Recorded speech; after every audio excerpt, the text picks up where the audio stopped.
So good afternoon, everyone, and welcome to the Infrastructure Task Force Advisory Committee meeting of Monday, August 5. Can you please take the roll? Mr. Angeli, Here. Mr. Barnett, Here. Mr. Grabsky, Mr. Labrie, Present. Mr. Lamberts, Mr. Partington, Yeah. Ms. Retzko. Here. Mr. Walters, Here. Mr. Zelnok, Here. and Chairman Romano. Present? We have a quorum. Okay. Can I, has everybody had an opportunity to look at the agenda? Can we approve the agenda? Second. The second, everybody in favor? Aye? Aye. Aye. Approval of the previous minutes. Everybody's had an opportunity to take a look at the minutes, I hope. Do I have anyone, does anyone have any comments on the minutes? Hearing none, can I get a motion to approve? Move to approve and read. Second. And seconded, everyone in favor? Aye. Oh, God, we're getting so efficient. You have no idea how long this used to take us. Because I'm the last guy. We have the last 10 minutes instead of 3. Okay, we have a lot of things to get ourselves updated on, since we spend so much time talking about the city hall and the project. And did everybody, speaking of that project, did everybody notice that the city sent out a nice thank you note to all the participants who came? Everybody who was on the email list got a nice thank you for their participation, which was really very nice. Okay, the first item on the agenda is an update on City Works. Who's gonna take that one? Hold on. I can take it depending on what kind of questions you guys have. You just want a general update? Pardon me? You're just looking for a general update? That's what it says. Okay, well then the general update is we're implementing. We implement. Yes. Great. Okay, let me back up a minute. That was not what we were interested in. Well, I was not provided any additional information by Omer, so I don't know. But you may have this information at your fingertips, so let's just work together. Sounds good. The question came up, I think it was from Gregory, that he's new. And he didn't understand the City Works project and the questions about what is it about and how we're implementing it. So I'm sure you will Yeah, let appreciate. me recap. So it's like, I want to get a recap of what the program's project's about. Like, what's the original scope? How are you intending to use it? Who's planning on using it, right? When do you plan on having the data, the initial data available, right? And then lastly, ongoing, how are we going to maintain that data to have a viable set of data that we can use to plan long-term in the future? Sure. I'm an engineer, use this type of data my entire career, right? So really interested in this, want to make sure, I'm hoping this becomes a tool that makes us more proactive rather than reactive in maintaining the systems under control. That's the end goal, right? The intention is to have an asset management program, not just software. So the software helps you do your asset management, but the program that you build around it is obviously a team of people that keep the software complete. And ultimately help work with the planning of the CIP, the capital plan, as well as also the maintenance programs. In order to do that, you have to have data, typically data over a span of time in order to get current trends and so forth with your maintenance on various things. And a lot of our assets that we have between the pipes, the pumps, the structures in the ground and so forth. Right now, the main focus is water, sewer, and storm. Yeah, that was one of my questions. What networks or systems are going to be included? So water, sewer, storm? Yeah, so the stormwater team or division, if you will, the operational division of stormwater has been up and running using City Works for almost 2 years, 1.5 to 2 years. And what does that mean? That means all of their assets are in the GIS map, which is underlayered underneath City Works.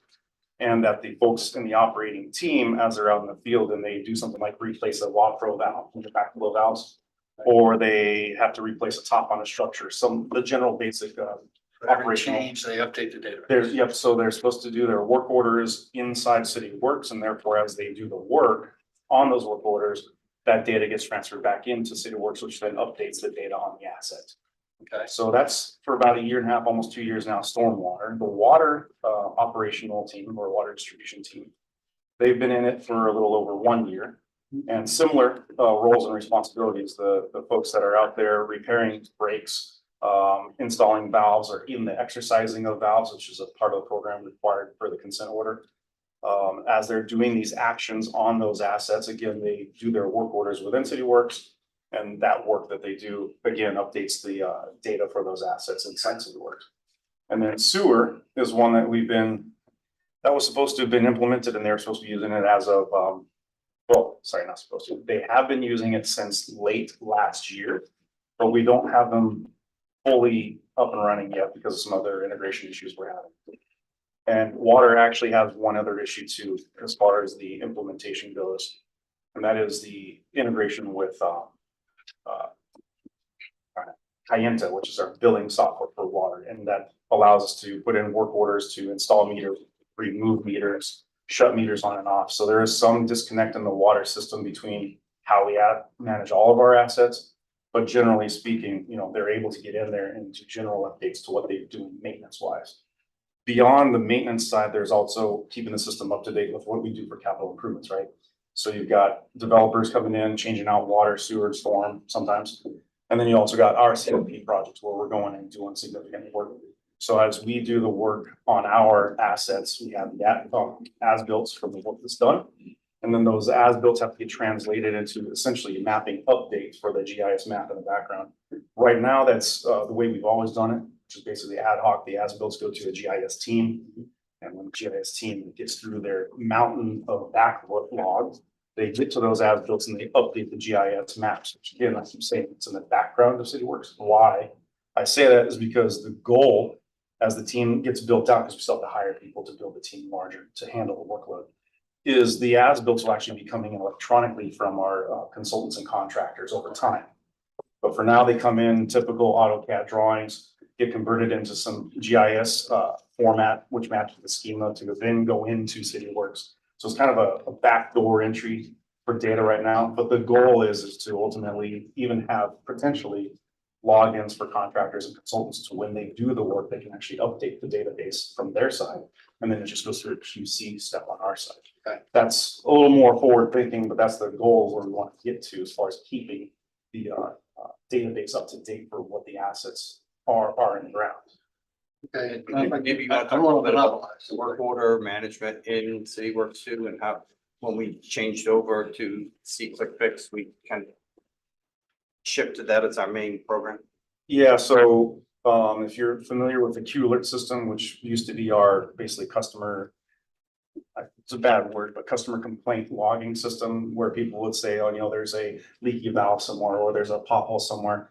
And those Q alerts would essentially turn into emails to the various different divisions to do the work. Now with the integration of ClickFix, which is a replacement for Q Alert, when those issues come up in the system, they actually kick off different workflows depending on what the concern is.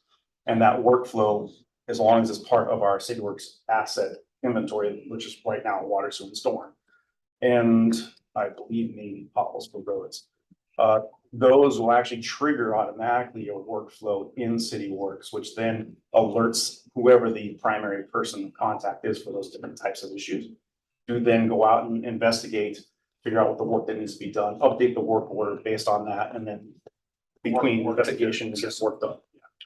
All right, so again, from a high level, and you guys, if you don't mind. No, right? no. So should seawall repair be considered part of the systems we're working on? Yes. Should that be part of CityWorks? Yeah, so right now, one of the reasons why it seems a little bit spotty, right? I mentioned we got the sewer folks online, then the storm, then the sewer, then the water online. We do have the goal again to have all of our public works assets, including seawalls, roads, sidewalks, curb and gutter, even to the extent of potentially trees, anything else that we maintain in public right away as public works, because right now it's a departmental program. Other departments want to get on board also, like Parks and Rec, as well as Transportation and Mobility, and they want to get their assets into the system and manage it from there too. Right. But right now, we're the ones that are funding it, we're the ones that are implementing it, getting through all the hurdles of the integrations and so forth. So they're basically letting us work out all the kinks, Of course. and then they'll add their assets in. And the other part on that, you gotta remember, any work in order to put it into CityWorks has to be funded by something. So water, wastewater, stormwater, we're able to fund the development of their, inputs into CityWorks. We haven't done any of that on the general fund side at all yet. And the reason I brought up, the only one I was really interested in is seawall, right? Because seawall, it will impact wastewater when you have an event. right? Stormwater. So I'm sorry, stormwater. Mhm. So when you have an event, they'll impact each other.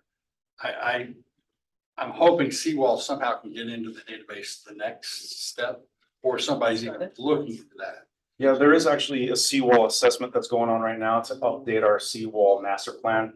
And what that means is basically going out and reassessing condition as well as top of cap elevation for the citywide seawalls. And we're actually adding into that something that wasn't caught last time several years ago. And that is all city-owned seawalls, meaning Parks and Rec, anything that's adjacent to the water. We as Public Works don't manage those because they're quote unquote private property seawalls, but we're adding them into that database. And ultimately, yes, anything we have data on in GIS mapping will become an asset that's in City Works, which will then be maintained. I'm hoping Seawall, because it's gonna impact all of us in our lifetimes eventually, is gonna include all property, all Seawall. Eventually, everything that the city maintains within the infrastructure realm will get in there, but. But even private property, like if your neighbor has not fixed their seawall and yours is up and theirs is down, guess what? So we will never do assessments of private seawalls from the Public Works, City Works at that. What you're talking now is getting it into the code enforcement piece. They use different software. All right, so code enforcement does separate. They have different programs they use, but the two will not overlap, the public and the private infrastructure. And outside of triggering, certain responsibility issues with that, we do, as Public Works, have data on seawall cap elevations even for those private walls. And why is because we have to have that information for our stormwater models. So we do have general LiDAR scanned data for those elevations. So there are some, for lack of better terms, seawall lines on our GIS maps, but we don't maintain anything about condition or anything like that, just purely elevation for the purpose of model. Yeah, okay. Going back to storm, since it's your most progressed data set, right? So you said we're using it, all assets are in. Yeah, so everything that we had in our GIS atlas, which is our current older maps of what we have for assets, whatever was in that GIS database is in CityWorks. And then there's a effort right now ongoing. We actually have a consultant working on a task order where they're taking that backlog that I mentioned of stormwater as-built drawings. And they're actually updating that GIS information in CityWorks, utilizing all those some of them older than I would like, 3, 4, 5-year-old as-built drawings, and trying to update those existing assets in the system. So they have always had, since they started using it 2 years ago, the ability to edit, modify, add, and delete assets as they were. But most of the field for folks are just really updating what they work on. So that's why we got these folks taking a consultant working on updating the as-built information. Because where I'd like to make sure, just staying on storm, since again, it's the most progressive one. Are we using it? What is it telling us? We all know we've had storm, drainage issues. We'll continue to have those, right? So is the data that we're seeing out of this Public Works database, right, matching what we're seeing in the field? So it's a little bit of a loaded question because ultimately, as it matching what's in the field, we are finding where pipe sizes or even pipe locations, sometimes even structure locations aren't matching. And that's a matter of, again, trying to get caught up with the as-built updates for the system. And as far as what the work that's going on, our stormwater operations folks do, for lack of better terms, mostly cleaning and very minor repairs. Like I said, valve replacements in some cases.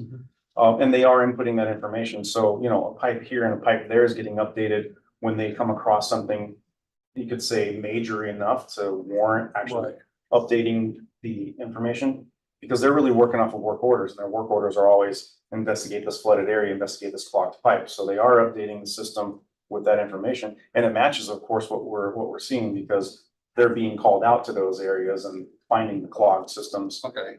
As part of the stormwater program, every bit of infrastructure is inspected twice a year, cleaned once a year, and they use CityWorks program to go in and put the results of those to track when the work is being performed. Right. So any type of condition assessment information does go in at that time.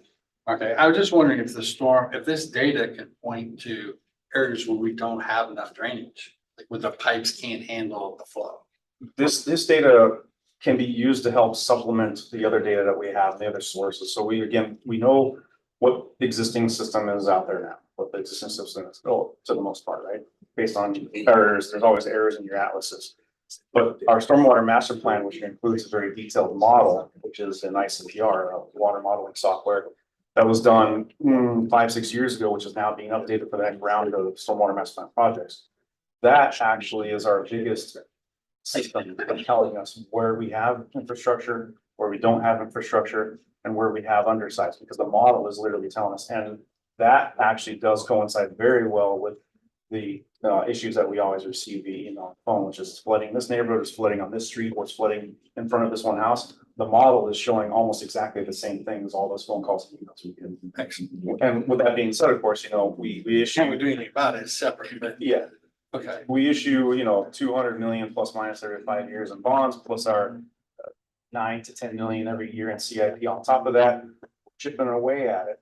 But obviously with a city as large as ours, it's gonna take a while to catch up. I just want, as part of Water by Lauderdale, we are updating the IPCR model of the entire stormwater system and also doing designs in neighborhoods that were identified as most vulnerable, so that they can move forward for the next wave of stormwater improvement projects. Okay, well, IPCL, Kristen- well, It's IPCR is the, ICPR, ICPR, yeah. interconnected pond route. yeah, it's the software modeling program used for stormwater. And it's So- probably the nationwide model that's used, definitely more so in Florida. than anywhere else. Okay, Christopher, from having nothing, that was a marvelous update I- on the program. No, Thank you so much.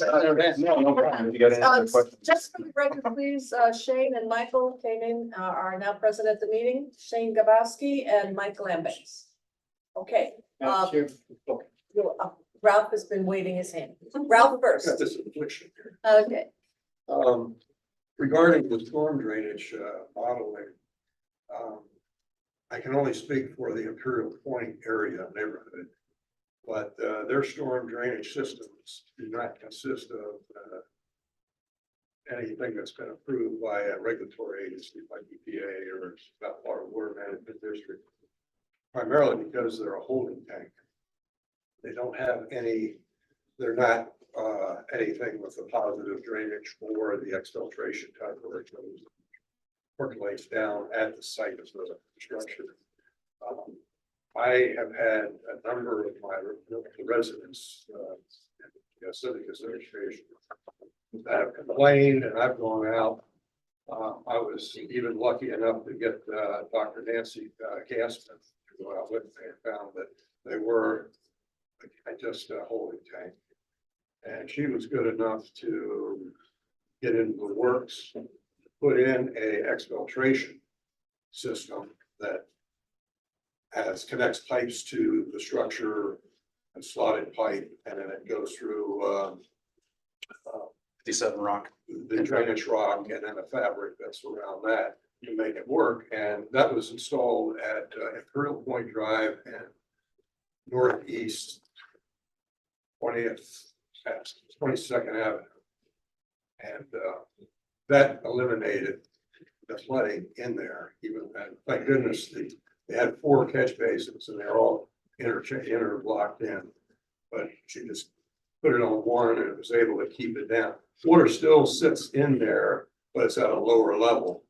But the others are just a tank. The water sits inside and you can go down and look right just a couple inches below the grate. And I'm just wondering if I hope there's a program, because I've been a pain in the neck to the city for the last umpteen years, trying to get that fixed. Because there's also a mosquito problem associated with water sitting there. I can't tell you, I used to have a lot more hair, but since I'm a director on the Imperial Point Civic Association, I get that all the time, especially after rain. It's just sitting there saying, hey, somebody, you need to get with the city to get them fix that. Well, Yeah. So I'm not over the stormwater team, but I'm very familiar with the master plan. The master plan, the model, and all the surveying of the entire city. So you gotta understand the topography and where all the systems are. That helps us from an engineering perspective dictate what should be prioritized from a stormwater master plan basin project type of priority. Now, with that being said, obviously, if there's areas of major flooding or regular recurring flooding that are known, we also add that into our prioritization planning with the limited budget that we have. And so there's really two focuses, right? There's the, what used to be called, I like to call them the Q alert projects, which are the smaller street by street, maybe a few streets at a time type of projects where we put in exfiltration trench or whatever makes sense in the area to address those smaller projects while we're also executing the basin size projects, which are anywhere from $10 to $60 million a piece. Those infrastructure projects that are dictated by the master plan comes from the modeling in addition to the historical flooding resident complaints as well as FEMA and the insurance complaints. But again, we have to prioritize what areas are gonna need it the most, as well as what areas do you have to do first. In other words, if you got an area that's downhill from another area that floods, you want to do the one downhill first, that way you can actually handle what's coming from uphill. Other various reasons hydraulically why you do for certain neighborhoods first. I can't speak to Imperial Point as to where they are on the map, but I know that they're not. Imperial Point is one of the neighborhoods in the fortified program that is being modeled, and right now we will come up with conceptual designs. We all know the stormwater system that's out there doesn't perform as well as it's supposed to because it was designed in the 60s and 70s. I can't explain how it's designed, but it's not performing the way we want to. It's designed for lower level. But as we model it, I anticipate in a lot of those neighborhoods, the stormwater infrastructure that is there may need to be replaced upside or changing. So different type of catch basins to allow for it. In some places, we won't be able to use the exfiltration trench there because the groundwater levels are too high. That wasn't considered when they did a lot of the modeling before. It's really just based on groundwater flows. But now we're looking at the groundwater levels set, what the appropriate type of infrastructure. So we should have those results at the end of this year, and then start talking about how we're going to prioritize within all those neighborhoods. It'll save the cities, going out from, when they get a complaint, they go out there and they pump out water thinking that they've got it fixed. But then the next rain fills back up and they're back to square one. But really appreciate that. It is seems to be in the system. And when my phone starts ringing off the thing after we get rain or we had some rain, I can tell them that it's in a program where it's going to ultimately be corrected. Water storage seems to be the key for the future, storing it, because there's no place to put it, so it's gotta be stored. Yep, okay, there was a hand over here. Okay, let's go with Roosevelt and then Martha. My question really was to you. I know back in the day, we had a little bit of discussion on seawall. Yes. Are we gonna have a full-blown seawall discussion as to how the city will do its part where the city on and not be able to force the private sector to fix their portion?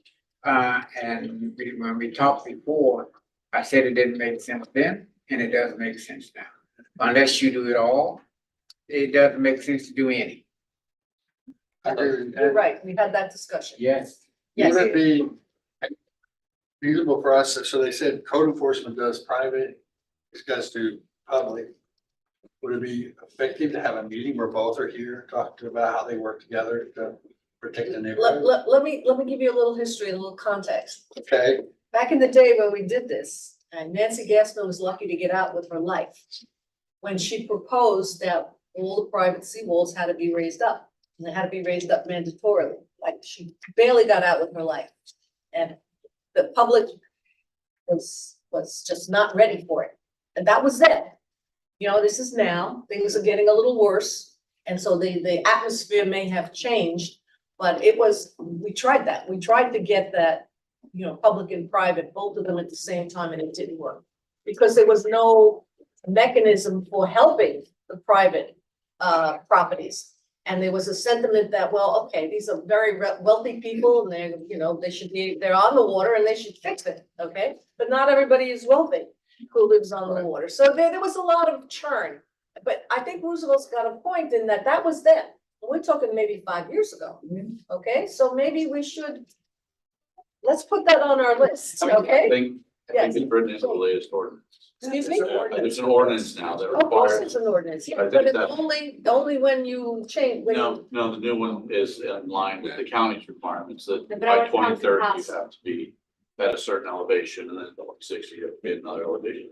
So it's in the latest ordinance. mandatory, yes. The city did our ordinance several years ago, that has basically become the model for how a lot of cities in South Florida have rewritten the seawall ordinance to require a minimum elevation. And then have triggers where you can use code enforcement to require people to raise their seawall. The county tidal barrier ordinance, which is what we adopted, basically follows that same format. The only thing that changed was the minimum elevation was updated based on the climate compact's latest projections. But it's basically the same format where once you trigger with water overflowing your seawall, that's impacting your neighbors or the right of way, then it starts a code enforcement action. Okay, so it's But a also- trigger, it's a trigger, it's also not by- mandatory. By Let me- 2050 now is the requirement that it has to be at 4 feet. In 2060, it has to be by 5 feet. I believe is the latest ordinance. It may be. And that's in line with the county as well. Yeah, but that's the standard. I'm concerned with I own a piece of property, I can't afford to raise my sea bill. It overflows, okay? Now I'm in trouble, now I gotta do it because it's a trigger, that's the trigger, right? Or by- Is that by what we 2030. said? other triggers. What are the other triggers? Redevelopment, I imagine. needs to be. Needs repair. Yeah, you know what? I think it would be very helpful if you could send that ordinance, just email it around to everyone who is concerned and wants to know a little bit more about it. I think we should put it back on the agenda. I'm not saying. If my member wants it, Yeah. everybody agree, we should put it back on the agenda? It's on the agenda for next week. But here's my idea on seawall. Excuse me, next, Next please. I would like us to be able to produce a map, that somebody could go into on the city website, click on my neighborhood, and you can see all the seawalls, whether it's private or public, see which ones are up that have met code. I think everybody would like that, Yes. to see that. Somebody should have that information. But right now, it sounds like this database we're creating is not tracking seawall, right? And not yet. Oh, And then we'd have to find out how code enforcement is tracking, but eventually I think they need to come together. Well, Christopher, didn't you say that, given the fact that we did a lot of LiDAR work, which is the photographing Yep, in the the mapping, air, yeah. that we do have some data on the heights of the Yeah, seawall? there's a cap of wall or top of wall information we do have, but again, we only track as far as tracking and ultimately planning for and telling somebody they need to do anything. We only do our own. Yeah, but about the data. And that LiDAR data is not the same thing as a survey grade. You know, Yeah, so it could be on determination of plan. elevations. There is no map. Here's all of the waterfront property and their exact elevations. Right. Because we don't have the right to go on their property and. Survey it. Survey it. Right, we can't do that, but so LiDAR doesn't provide you that specific, Joe's seawall is at 3 and Mary's seawall is at 4. It just gives you a general, Well, it will Indication give of you where an it's- elevation, but you can't tell where the seawall is. They may have a cap or something on top of it. You may have trees overhead. That Right, that right. was not the that purpose was not of the the purpose LiDAR of LiDAR. was to determine seawall height elevation. So Okay, can I make a suggestion, since we have a lot on the agenda? Let's put it back, let's put seawall update on the next agenda. And we'll bring all these issues forward. Whatever information we have, which seawalls have we fixed? How many more seawalls well, how much does it cost us? How many more seawalls are there? I guess we're not gonna stop. Yes. Peter. Back to City Works. So a lot of this information is in GIS. Is that GIS accessible to the public? We don't make it accessible to the public, no. Some of it can be gotten through public records requests if you really wanted it. When consultants come to do projects, especially projects for us, we give them sections of that information in order for them to do the base map for their projects that they're gonna design. We use it internally, obviously, for the base maps of our internal designs for engineering. But ultimately, we don't make it public, and the reason why, I would just say, is because we can't guarantee its accuracy. And as we found out, as we're doing these mapping projects, like the water mapping project or the sewer mapping project that was done for the for the consent order, there's always going to be errors. And whether it's a 5% error, which is definitely acceptable, or a 35% error, which is not acceptable, we put something out there and it has errors in it. The liability as well as the questions that come from that is just not something that we're willing to Is take. it And there is used? security Security, I was issues thinking dealing about. with certain aspects of it. And the GIS portal it's either all open or it's closed. So that's another. There's quite a lot you can already look at in GIS. Yeah, That's available.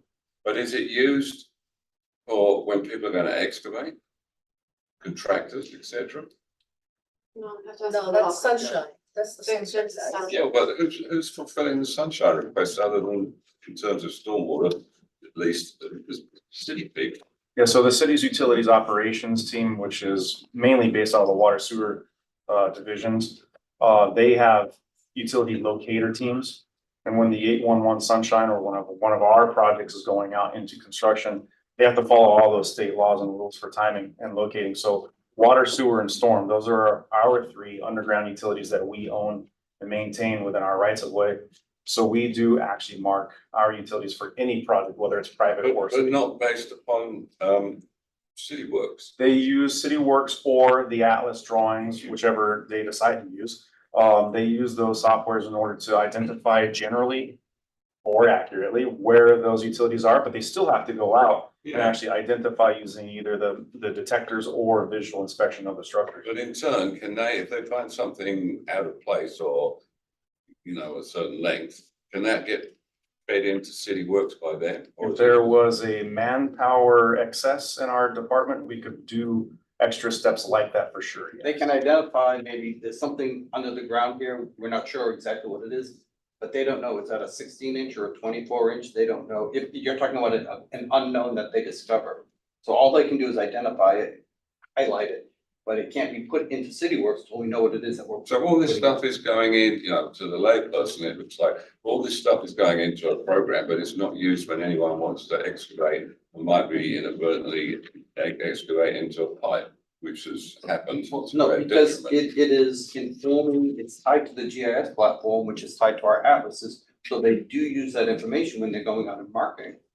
But it's not something that, yeah. It's not the answer to everything that we need, okay? It meets certain needs for the department to know where things are and to track the size, the materials, the condition as we know it.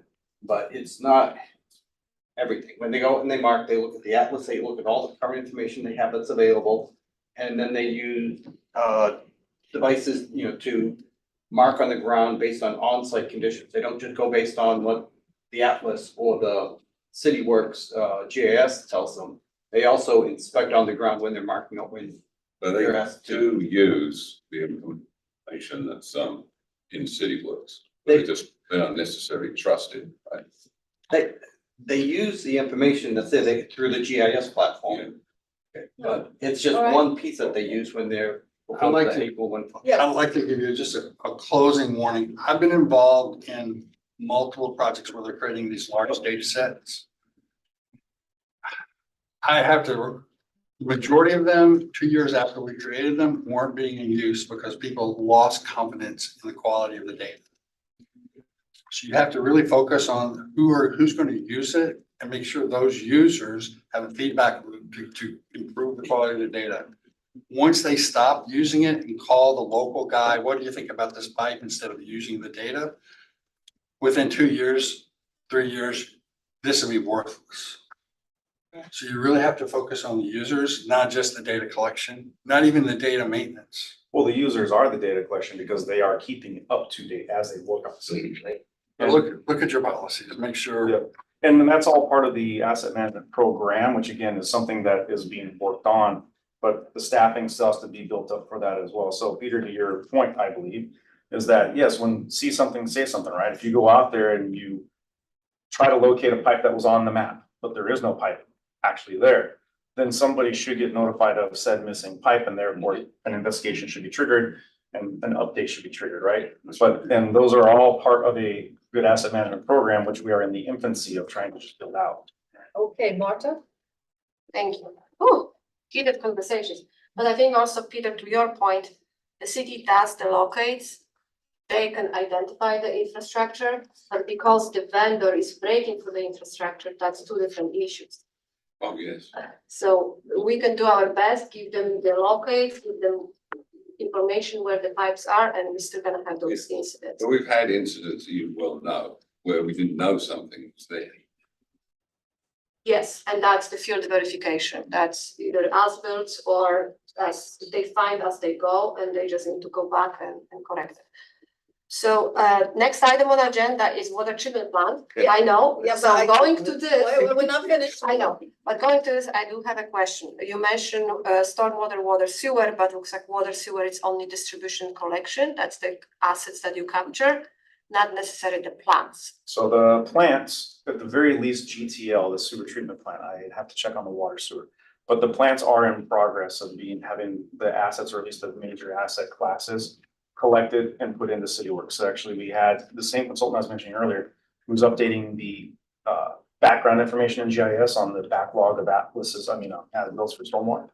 That company also went to GTL and actually surveyed many aspects of the assets that are out there. Everything from like, here's the clarifying tanks, and then anything from there, what part, you don't want to get down to nuts and bolts, but where do you stop? They draw the line, say, okay, here's a pump, that's a major aspect of the clarifier, right? And therefore it's on there.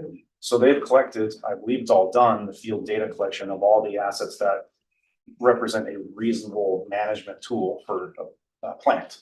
And they have put that, or they're in the process of putting that inside CityWorks. So it's another team that's doing that. So I don't know if it's done yet, but that is going, and those are, furthermore, our plans to keep updating and building the database. And the stormwater lift stations also will be put in as they're being completed. And that's in process right now. We know where they are, but we're actually doing a full-fledged investigation as to condition assessment, which will include additional detail on the asset classes, like the actual pumps, the panels, and so forth.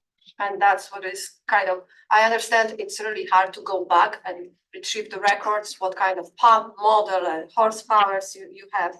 But going forward, and that's why I kind of mentioned the water plant, we know we're building new plant in the city. Is there any consideration that the contractor or the consultant will provide the asset list, whatever it's installed? Because that would save you a tremendous work. You would know the assets, you know the pumps, the motors, what the maintenance, the manuals, how often you need to change the oil and everything. So that would save a lot of work down the road. So is that being considered? The project company will be actually overseeing the maintenance of it with using our folks. But part of it is they will definitely be doing asset management. It will integrate with us, but they have primary responsibility for the maintenance as part of their agreement. When it gets handed over, all of those records will have to come to us, and we will also be monitoring. And Daniel. Through the city work, right? Like I hope it's the same system, so that would help you. The data will be fully transferable. I don't know, 20 years from now, we'll be using CityWorks or something else, but they do have a responsibility by the agreement. They are doing asset management, and we will have complete access to that information, whatever the platform is that they're using out there. And I honestly don't know what programs they're planning on using. And I agree with you. That doesn't need to be CityWorks, can be because they can extract to the Excel spreadsheet and just upload to the whatever program you. Yeah, the electronic asset management system that they're using, I do believe is going to be CityWorks, but regardless, it will be transferred into our system. Okay. So we have visibility and control over that. Okay, we can answer that question again when we have the experts. James, you're last, I hope. Thank you. I just want to add that, certainly Dr. Gassman, our representative for sustainability, comes to talk about seawall, but we should also include code enforcement. Code enforcement people, yeah. I'll put that down. Okay, so just to sort of sum it up, I just wanted to say one comment. I remember when we started with this asset management plan, which was part of the consent order, like 5 sites. And I was listening to the discussion and I'm saying, you know what? This is very complicated. You're gonna need a room full of minions to get all this information, not only to get the information, but then to put it into an asset management plan and then work this plan back into the operations. My question to you is, do you have enough staff? Should we be talking to the commission, funding being our bailiwick, talking to them in this next budget cycle of, do you have enough money to keep this project going? and to keep it going at a high enough level so that we will actually be able to use it. Yeah, so we have plenty of staff vacancies in order to build the team that we're trying to hire for. Let me ask the question a different way. When you put together, no, you please. Continue. Yeah, no, so the funding is there sufficient for us to grow at least for the next 5 years in the path that we plan on. And the positions are there. We recently had a retirement. We recently, before that, had somebody else who moved away, so therefore they're no longer working for the city. So we had a couple of vacancies. Now we have several vacancies that we are actively trying to fill. These, I don't want to call them specialty positions because really you just need a good GIS person. But they're kind of hard to find, especially at the pay rates that we're able to pay. We will be able to get the folks that we need. It's just going to take, it's taking us longer than it should have. We had one person who accepted the week before he was going to start, called up and said he's decided to go work for one of his old mentors. Didn't say it was because of money, just changed his mind. We got another person. Every time we get so close to bringing somebody on, something happens, but promise you, we are working hard to fill the positions. And once they are fully staffed, that team will be sufficient to continue the implementation as well as the maintenance of the system, at least the minimum for the next 5 years. So those staff positions are funded. Yes, It's not a question that they're not funded. correct. And whether or not they're funded at a high enough amount of money to attract the talent you need, I don't know, but it's something that I think we should be concerned about because this whole asset management thing generated through the consent order was really the thing that started this whole sort of, let's do the infrastructure thing. So if you're running into any problems there, please come to us. I will say also that while we have the vacancies that we're filling, we do have contractors who are working for us to help fill that gap. We have what, 2 people right Two now? people, at least 2 to 3 days a week. Are you like putting your own data into the database? This is prime for subcontracting out. How we would hire people to do this. Well, we I would do outsource have, this. we do have, like I said, a contractor who is performing that work for us, but also we need in-house personnel to do it. You need to have both. I don't know if it's legal for us to do it. That's prime. I'll sure check that. One last. Not to belabor the seawall thing, Oh, but, James mentioned Dr. Gassman, she put together a very comprehensive presentation on the seawall ordinance change that's available online. Okay, well, then Slide that we'll, before our next meeting, if Right. anybody's interested in. okay, and that, maybe that's what she will come and give us, that presentation. So it's always better to have it Sure. here than that. So to Yes. clarify, do you want to have that presentation, Dr. Yes. Gassman, We and want somebody Dr. from? Gassman and code enforcement at the next meeting to do an update on the seawalls. So you wanted to talk about that presentation? Okay. Yeah, that would be great. What's the new ordinance? Send us the ordinance so we could do our homework and read the ordinance, so that when she gets here, we can talk about it. Okay. Okay, thank you. All right. Wow, that was good. Yeah. Okay, water treatment plant, a very favorite subject. Who's gonna take the water treatment plant? Who's already- Hello, Daniel Fisher, project manager for the water treatment plant. This is the right presentation. Just gonna give you guys a quick update and I'm sure there'll be questions. So as you guys know, we kicked off this project last year in March. We're about 40% of the way through. 40%. Yep. What's been going on since then is we pretty much brought the whole site down to elevation 0, which was at about 7. We did that because there was so much piping, conduit, duct bank that needed to go in instead of just trenching everything. They just excavated down, they made this giant mountain that you'd be able to see. And since then, this is Mike. Since then, yeah, it's just been a lot of duct bank and piping, and we recently just poured the first foundation for the nanofiltration building. I put some pictures in the back, we'll be able to see it. Yeah, we paid them a lot of money too. $120 million to date. Okay, so they spent their 125 Yeah, that got exhausted in January. of this So- year. Yeah, so this is between the actual cost of the plant and then the enabling works fund. So total of that's $585 million between those two bonds. Ralph?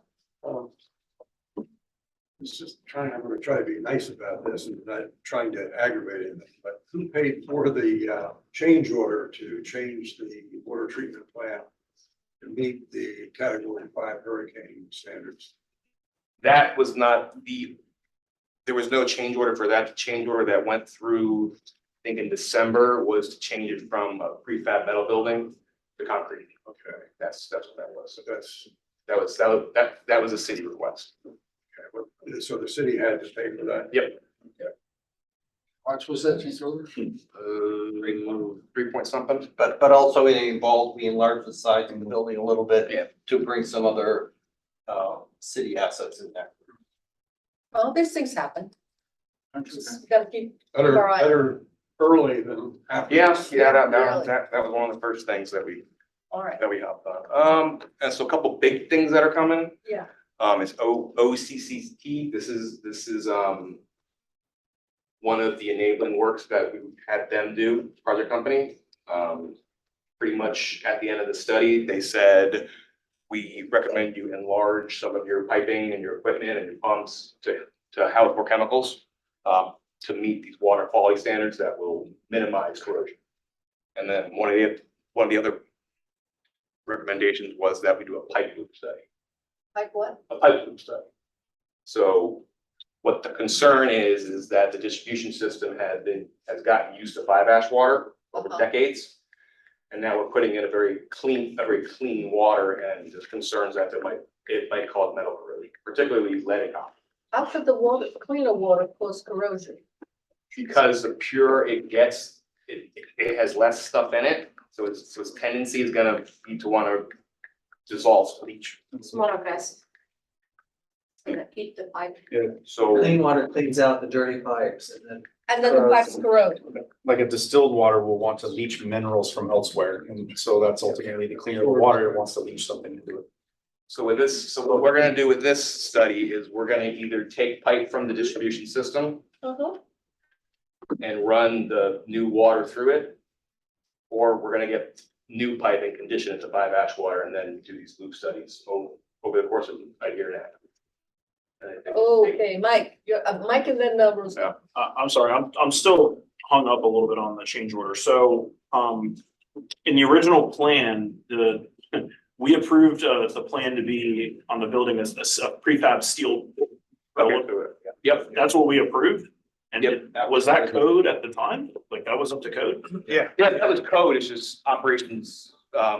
They didn't want to have to maintain the steel building. It was ready for hurricane or Category 5. So what was the catalyst that said, okay, we don't actually want this prefab metal steel building anymore, we wanna go to concrete, you know what I mean? Like, for me, like conceptually, I'm thinking like, how do you not build it in concrete, right? I mean, any house on the water, any house around here is gonna be CBS block or it's gonna be poured concrete, right? So I'm just curious, like, how do we get from how did the decision making come from, okay, we're cool with a steel or metal building, you know, but no, not anymore. We changed our mind. We want concrete now. Like, what was that catalyst? I don't know. That's what I don't understand. It's a lot. I mean, $3 million. It's a lot of money. Yeah.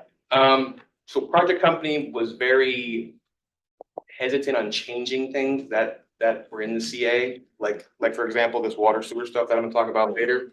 They didn't really want to change stuff that was in their base bid, as they call it. So they bid metal. But that's not They the answer to the accepted- question. It wasn't really, Wait. that was included in their proposal. It was an unsolicited proposal. They proposed to build a certain building at a certain price, which we agreed. We accepted, okay, and then And then when we as realized what we As accepted, we we moved said, forward, and we said we wanted to modify, add in some additional space in there for storage and other requirements. It was also identified based on complaints from the neighbors to the north about the appearance of the building. Now we get it. Okay, that a CMU building may be a more appealing option.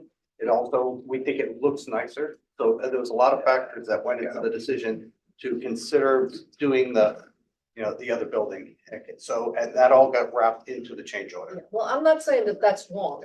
I'm not saying Yeah, that was a mistake. Yeah. I'm just saying that it's good to understand these things. Okay, and it's a $3 million understand. So, just so we know. So the cost of going from steel to concrete was 3 million, or the cost of the actual change was 3 million? total change, Total change, everything all. which in. included the upside. So there's a fee, right, to pay for a change order fee, right? Yeah. I mean, what's the standard fee? So what do we pay for? There's no, okay, It's just the cost of the. whatever the enhancer is, okay. Okay, these things happen, and Sounds like a good- if it's 300 No, million, we yeah, get crazy, if it's 3 million and the neighbors think it looks better and it's Yeah. bitter. Yeah. I think we could live with it. At the time, I heard distinctly that it was because it didn't meet the hurricane, 600 million. category 5. That's kind of big. If you look at the comprehensive agreement that was approved in February of 2023, it did specifically say category 5 facilities. Okay, then And that was when the metal building was part of it. So it's not a question of, With Russ too. the comprehensive agreement said category 5, it's still category 5. It's not like we made a mistake, just because remember, we approved that comprehensive, agreement. So we're very concerned. Okay, let's move, did you have another question? You met that building. Oh, I'm sorry, okay, let's try the first We one. actually- No, that's not right. I want to, this optimal corrosion control treatment, hot loop, and clean water, clear out the dirty pipe so that they can rust. In this the chicken and the egg thing? If, once we get the pipes clean, what happened? They rust up, how do we remove the rust? So it's not really rust that's the concern, it's lead. It is to me. It's lead in people's homes. So unlike every other regulation, the city is responsible if lead is leaching out of your home. Even though we don't put lead in the water, a lot of old homes have, they may have lead service lines or solder or whatever the case may be. So this is really what this is aiming to do. Can I say something? Sure. We're doing a study of all the pipes in the city. I just got an email notification that the city is going around checking the lead pipes, for lead pipes. Yes, So we that's will what- have a good database of what pipes are lead. But you're not talking about the lead pipes, you're talking about the old good pipes that now will. It's all the pipes, but the main concern is lead Is the lead. compliance. Okay, yes. I was gonna I'm say, sorry, it's, Ruth, were you finished before? Yes, since Wait, they are not talking about rust, Rust trust. and they're talking about lead, I don't know why we don't call it lead, but that's okay, go ahead. The purpose of, and this is something that was recognized in the original comprehensive agreement, was to look at the impacts of the water on the distribution system so they can Right. balance the chemicals right at the faucet. And to manage our overall system as best we can. So we knew we had to do this study and it would require some type of adjustments to optimize the system. That's really all they're doing. And what he's talking about is, they've recognized that the type of water is slightly different in the chemical balance, which may have some negative impacts to the water system if we don't adjust it properly. We knew that we were gonna have to do the study. We knew we were gonna have to come up with the right blend in order to prevent any of that corrosion or impact from happening. So this was all part of the original plan to go and do a study, adjust the treatment process And then, so that we don't have negative impacts. okay, we got Ralph. the EPA just recently issued a requirement, 10 years, for the next 10 years, that the municipalities will have to go inspect all the water service lines, that's from the meter to the house connection, for lead. Of course, like you alluded to, there's also, until back in the 80s, I think, the plumbers were using lead solder to connect the copper piping inside the house. So that's also contributory to the lead going through, lead being water soluble. And so that's basically, just curiosity, the 10-year part just kind of blew my head that it should be like, within a couple of years or something that they get to, but those lead pipes weren't put in something like 1940s and earlier. Carl, And- it's not 10 years, it's 5. They have to do 20% distribution system every year. Well, what the notice that I got was 10, you said 10 years, but I'm not gonna go, about 5 years makes better sense than 10. But, you know, essentially, say now, I lost my point. The main thing is that, lead is the water soluble that gets in, and I guess that's what you're trying to cut down, and the lead pipe's probably long gone. If you'll find any, I'll be amazed, because then they put in the galvanized steel pipe and that rusted away. That reacted with the copper piping as an electrical current that deteriorated the pipe. And now PVC seems to be the main product that's. What happened with all the pipes that run from the coast to the main line that's there? From the house to the meter. That's they're the private owners responsibility. I know And that. they got replaced as they wore out.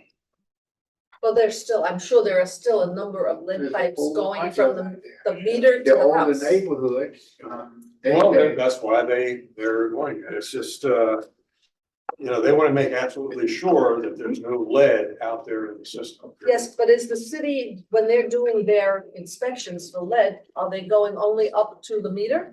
Or are they going from the meter into the house? They're going after the meter. Up to the meter. city does not go on the private. Up to the meter. To the meter, but that EPA inventory, which is the Latin capital passed 2 years ago, it's a federal rule that the city needs to identify the service line before the meter and service line after the meter. So after the meter to the owner house, identified. So they can use historical data, and lead was prohibited 1986, that's the federal law. But 1975, there was a South Florida building code that did not allow to use any lead. So that's actually everything built after 1975, we can say it's non-lead. So if your home was built after 1975, most likely you have non-lead. And the city can only say, is it lead, non-lead, or galvanized required replacement? So, and they'll look at the meter box and that's where they. Correct. Oh, that's how you tell, of course, you just look at the meter box. They have to select the method, so as long they're consistent with the same method for each single home. So if they look at the meter box, they look every single meter box, they not go, the EPA allows to up to 2 feet after the meter box, they understand we're not gonna be going and digging the pavers. Yeah. So, but the only city job is to do inventory, and I do agree, I think Christopher, maybe you mentioned that the lead and copper is a very unfair rule for the utilities. It's the first federal law and rule that brings utilities responsible for internal planning. We go into people's homes, and that's how we collect lead and copper samples. It's very unfair for us because we take responsibility because somebody has a lead plumbing inside their home. But we need to collect the data and need to inform the customer that you have a lead violation in your home. You know, and that brings the bad light on the utilities that we send in that lead. It's not our fault. So this very unfair. And this Let's is, stay in order. this is the email. So does this email about inspecting all the water lines, does this include the material into the house? It does not go into the house, it goes and looks at the meter box. Only as far as the meter box. But And this email was not generated by anything to do with the new water plant. This is an entirely separate, although maybe reveal some useful information. But it was not generated because of the water plant, correct? That's correct. Actually, I'm trying to pull up. That's important, yeah. It's because the EPA federal rule and Yes. the deadline is October 16 Yes. this year, Yes. that the city needs to bring and the inventory. They Yes. may have not completed, but they have a 5 years for completion. It's recommended minimum 20% each year. Well, it's been- August of last year, we awarded a contract to Arcadis to go and do the assessment for us. It was a little under $1 million. So they've been working on this for almost a year now. Are they using model? I honestly, I don't know the Because details. they are allowed of the modeling, but they need to submit inventory to EPA, which at the EPA, they have to show customer site and. But it doesn't directly relate to the new water. It's not. It's an entirely separate. This is a plain old fashioned unfunded mandate from the federal government. Correct. Okay. And Yes. finish up to what I was saying, was going to say, you know, concerned about pipe lead, but more importantly, it's the residents who drink from that. The lead is so responsible for so many diseases, problems, especially with children that develop. I wrote an article on that back in April. Yeah. Okay, all right, one last question on lead. No, I just want to get back to the. I wanna get Okay, back so to let's get back. Okay, Okay, so I see the corrosion study. This is mandated because any type of treatment, if you change, and even if we keep the old plant and in addition to the treatment process or removal, the city would have to do this study. So I'm not surprised that the OCCT was included in a scope of work. I see you putting September commissioner meeting. Is that means you guys kind of have a results for OCCT? We had the initial results from the desktop study. Okay, This is for the actual pipe leak. so you actually have like a pilot testing when you have a section of the pipe with this quality of the water? No, we don't have that yet. This is what Okay. this is. So this is what this is gonna be proposed. Okay. Yep, so that's hopefully going in September. and what is going in September? Do we have to pay for this? Is this? Yes, uh, we paid this. Oh, how much are we asking? Oh, for this is a good one. I think this one's almost 6 million. Oh, well, let's. If- And where is the 6 million coming from? So if you remember in the comprehensive agreement, we had a few things that we knew we had to do, but we didn't know what the price was. This is one of them that's in the agreement saying that we need to do an OCCT study and work. We had no idea what the price would be at that time, so we included it and that it would be brought back to the commission as a change order once we knew the price. So we included that an estimate in our bonding to provide the funding for it. So it's within the contingency that we had. So it's within the contingency, but it's not the enabling works. It is. It will come from that pot of money. It'll It come will from that come from fund. the enabling works part of the money. Yes. I just want to caution you that when they came back to the commission with the change orders for the police department, they got really, really mad at testing it, you know, like bait and switch. Why didn't we know about this? So be prepared. And if you look in the agreement, it's an annex B1 and B2 that say on the enabling works, here's what they will do, here's what we will do. This was one of the ones that was identified they would do, but we did not know what the cost would be at that time.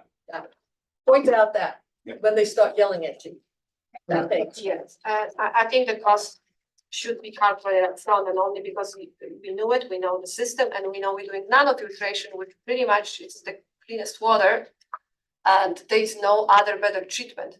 So my second question is, I see your PFAS pilot testing. Is that something what we're gonna have to pay as well? Yep. How much So, is that? So we just got that proposal in a few weeks ago. It was about 4. And remember, when we negotiated the agreement, the interim rule had not been published yet, so we did not know Right? what the standard would be. So therefore, they couldn't tell us what the cost would be to adjust to that. I understand and I respect that, but with that said, we buying the the best water treatment in the world. Is it any other water treatment that we would implement it with if the PFAS rule would not pass? There is no other treatment method. So for me, doing a PFAS study, when we buy the treatment that by default would remove the PFAS because there is no other treatment method.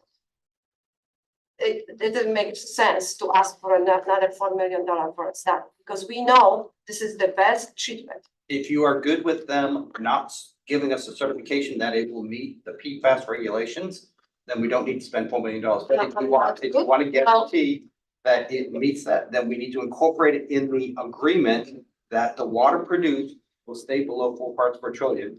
And if not, just like with the other chemicals, they have penalties that they would be held to. So what other treatment they would recommend it if? Well, right now, If remember, not it's not only nanofiltration, there's also ion exchange. But we purchase nano. It's 70% nanofiltration, 30% ion exchange. So again, it was not in the agreement that it had to meet 4 parts per trillion. Now we are trying to incorporate it in the agreement that they are held responsible to meet that federal law. In order But to they do both that, treatment methods to remove PFAS.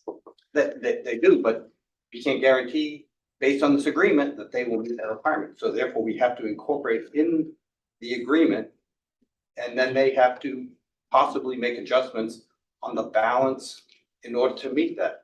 They've had to do well testing in order to figure out how much PFAS is coming in to adjust the membranes to meet the 4 parts per trillion thing. So just to clarify, part of this is the type of membrane that they're gonna use. So they're gonna use different type of membranes and figure out which is the most efficient for these PFAS, you know, and that's part of the testing. Yeah, but let me ask you a question. There was a nice gentleman who came here, was a lawyer, who was explaining that we're suing, Yeah, that's. and we're what- part of the lawsuit. And could we expect to recoup some of this money if we were successful in our lawsuit? We will be recouping some of it, but it's not gonna be anywhere close to the 485 million for the cost of the. No, not for the whole It's- plant, but it's- I'm talking about the things related to PFAS. If we have to spend $3 million to find out the information, and then we have to spend $10 million to adjust the membrane, I mean, isn't that part of the lawsuit? I Well, would certainly think so. yes, and we have already submitted all of our paperwork. All of the results are in, and it was, James Ferraro is the attorney representing Right, I us. remember him. So we will be getting something out of it. I can't say how much we will get within the overall settlement, but it's many, many billions of dollars that are out there, and they got to figure out how they will apportion it based on what the levels are and a bunch of other things. Okay. So that money will come back. It will go into this project to offset the cost for this, but Yeah, okay, well, Marta, if it's any consolation to you, when we were talking about the comprehensive agreement, they were very clear that there were some unknowns that would have to be negotiated out as the design got closer and as we got more information. I'm not surprised, I would not be surprised that this is not the only additional amount of money we have to spend because the water that's coming in is not as clean and it may have to be pre-treated. So just so that this is not like this, sprang up. What I'm surprised, you're saying 70%, 30%, they both treatment methods that we buy, nanofiltration, ion exchange, the only method in this world that can remove PFAS. I know. No, So see, I appreciate it. do, and the third one is a GAX, which we're not buying. So we're not buying nothing else. And I would understand if we would be buying lime softening facility and all of a sudden, oh no, we gotta figure something out. But we already purchasing equipment. So for me, it's kind of how we buying already membranes and putting money for the membranes, and then we're putting money for ion exchange. Now we have to put more money to make sure that and I get it, it's gotta lower the number of PFAS. PFAS was 70, now it's 4. The regulations change, but membranes are the most effective. The membranes you have 0, you actually need to add chemicals to keep the water quality.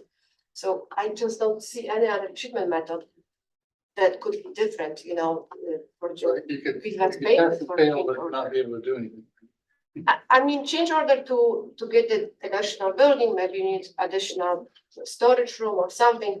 But this is the best treatment method. I don't understand why It is, and what their rationale is, they're trying to justify that based on the long-term health of the membrane. They don't know what PFAS does to the membrane over time, but I agree. We're having this argument with them right now about why they need to test the membranes. So what we're trying to do to save a little bit of money, there would be no other membranes, like.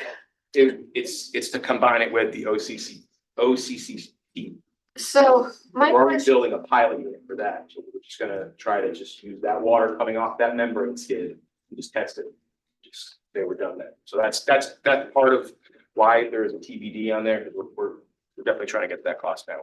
Okay, all right, so we're not asking for that money at this particular point in time. No. Okay, so this is just heads up, Yep, heads up. heads up. It will be coming, I just don't know. yeah. Okay. And then another thing we're doing, because this was another project company thing, they didn't want to do any of these city enabling works on site. They wanted us to do the water main, the sewer, the communication and the raw water line. But when we actually got into construction, we told them, guys, we think it's gonna be in your best interest for you guys to construct these improvements. The site's pretty busy right now and getting a second contractor in there to build these is gonna be a headache, so. We have a change order?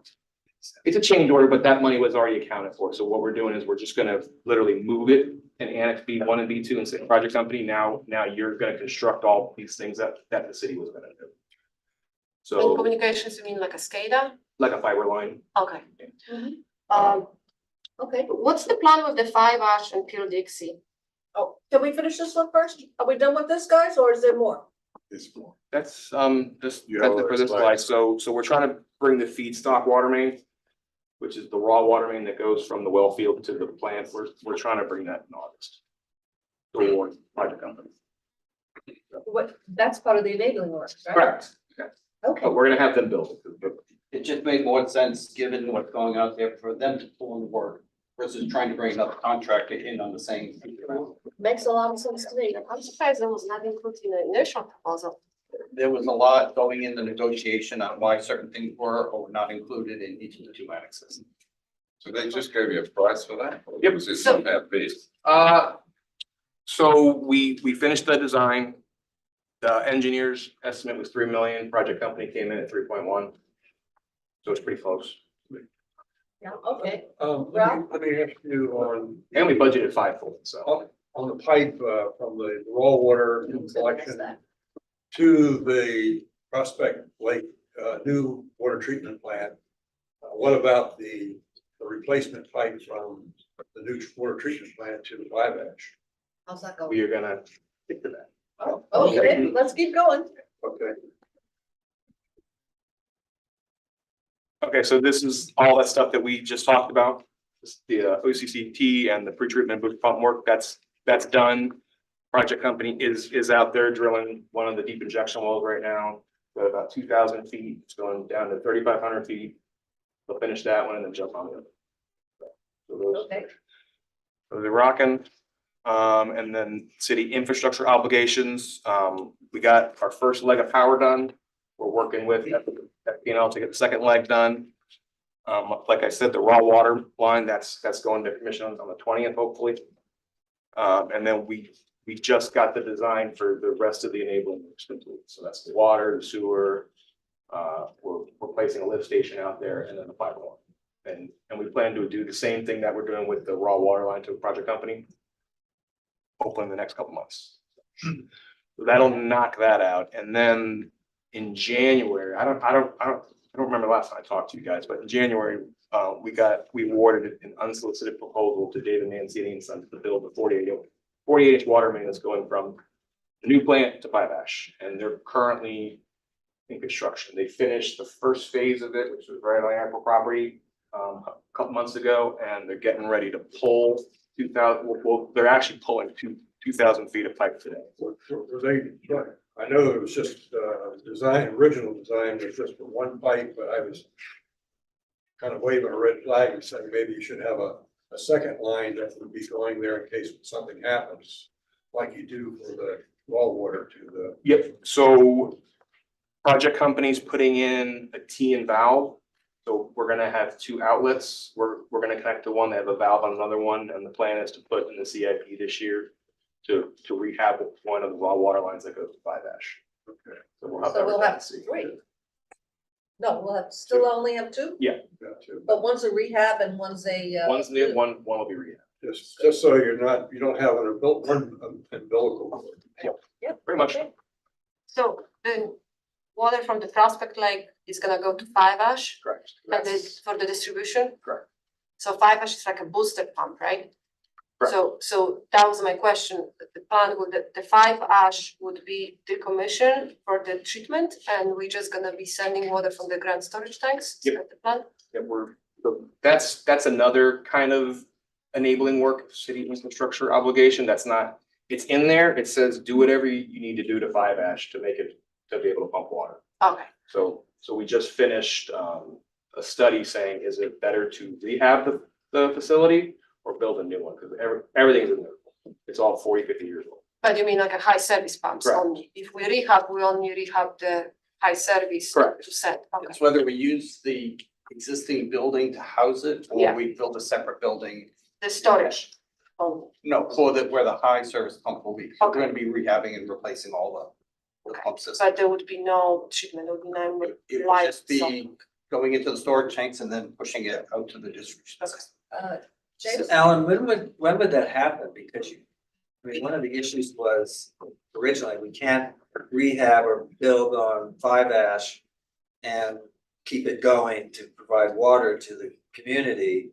So when would this kind of action take place that you would? We're actually scoping the task order for the new station now. The cost was the same to rehab it and. For the booster station? And if you remember, when we went down into the pump room, when we did those walkthroughs, I think there was 5 or 6 of the high-speed pumps there. We only run 2 at a time, so just you. Oh, I see. So you can do something what we're planning here while it's still functional. Right, and that part we can sequence and Okay. replace out. Got it. Okay. A lot of work is getting done. Yeah, so if you guys drive on 21st today, by commercial, you'll see a full pipe. So check it out. And what is the plan with the Bill Dixie then? Bill Dixie's just gonna keep doing its thing. So we will have 2 different water quality in the distribution system. That one's nanofiltration already. Bill Dixie's nano, okay. So that was included in the CCT? Yeah, there, so one of the pipe loops looks at that blending stream. You blend in the pipe? Okey dokey. All right, thank you. So we'd like to see one of these things every 6 months, one of these updates every 6 Well, months? definitely before the change orders and things. Yeah, just a mention of the change orders would be very nice. And I appreciate if you guys negotiate because it seems sometimes Yes. it should be, you know, negotiated. Yep. Mike, you have a Is question? it reasonable to maybe have this quarterly? At least some sort of update? I mean, because I feel like 6 months, I mean, this thing's gonna be done before we know it in those increments, and I feel like it's doing. I mean, I don't wanna overburden anything, but I feel like it's significant enough that it's probably worth quarterly. I'm with Mike. Quarterly. Yeah. Well, I it's mean, okay. we're right down the street too. They got a bunch of trailers out there. So if you guys want to take a field trip, you can take a field trip. That'd be. So there's all. Yeah, but it's not. Yes, yes. That's when you gotta go out there. So Oh, we'll have it's this hot. in November, so we'll have the next one. Debbie Downer, but, is somebody putting the location of all this stuff that's underground in City Works? We They are doing it in their, I think they're doing it in Revit. So I think the actual as built location is in Revit or CAD or whatever. All right. So yeah, that was one question I had, like, is it gonna be in your 3D models? So, yeah. Somebody hit, that's what happened to Peel Dixie, right, Omar? Somebody hit a pipe. The raw water. In the Yeah. water. They don't know it was there? FPL raw water pipe they hit the road. That was a Bill Dixie, yeah. That was They were FPL? doing a stormwater project at the golf course where our wellheads are, and they hit it. Oh. Who's the- Another. A contractor. I just wanna know who the tar and feather, that's all. No, they read those signs, call before you dig. I mean, Not only is it located. Oh, wow. yeah. You know, we might want to do a field trip sooner I think rather it's getting than better, later, so. because it's all gonna get covered up and we won't even see what's there. That whole front section, that's all electrical wires. Yeah, Wow. that's for the generators. The building contractor is gonna be showing up on site in September to start constructing the nano building and the actual building. Let me just ask the consensus of the group. The September, it's a little cooler in September. Can we plan on a field trip in September? Is that, anybody up for it? I'll make it later. September is not cool. Not cool I'm enough? good with September. Well, let me ask the staff, you know, I mean, when would be a good time? Is November too late? Is it all gonna be covered? Depends what you guys wanna see. If you wanna see all the piping going in, now's the time, cause they're backfilling quick. So in September, everything's gonna be there. Okay, everything's gonna be covered. Yep. So September is, no, you said by Last September, fall. everything's. Mid-September, we should be up to the finish elevation. Elevation, all right. Maybe Okay, well, instead guys, of doing anybody it wants as to go a out and take a meeting, look, get in maybe do it touch. as a separate visit, and if people want to go. Yes. Yeah, I was just gonna say that. Can we contact you, Alan? If anybody wants to do it, can we contact you and you make the arrangement? What's the best Tell day? me- Friday? Tell me when you. Friday, like- it works for you, and then. Like an easy day for you. No, just let me know what time you wanna do it, when everybody agrees. Okay. we can work that out and then we'll just tell Daniel and he'll coordinate with the project. Okay. You know what? Can I make a suggestion? Anybody who wants to go, would you send the staff an email, because we can't talk. Yep. Send the staff an email saying, I'm available on the 16th or the 12th or whatever. I'll have the staff come back and say, there is a date available close to when everybody can do it. And then we'll just make the arrangements. I mean, because we can't have, one for everybody, This month. but sometime this month, Okay. okay? All right. Any other Thank you. questions? Good. No, great, great work. Okay, all right, rock and roll here. I contract update. Volunteers sprung up to do I.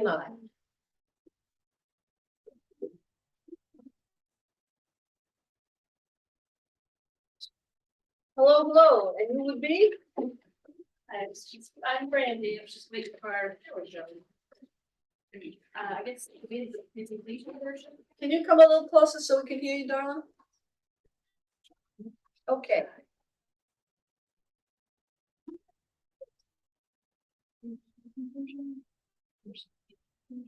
There's the word.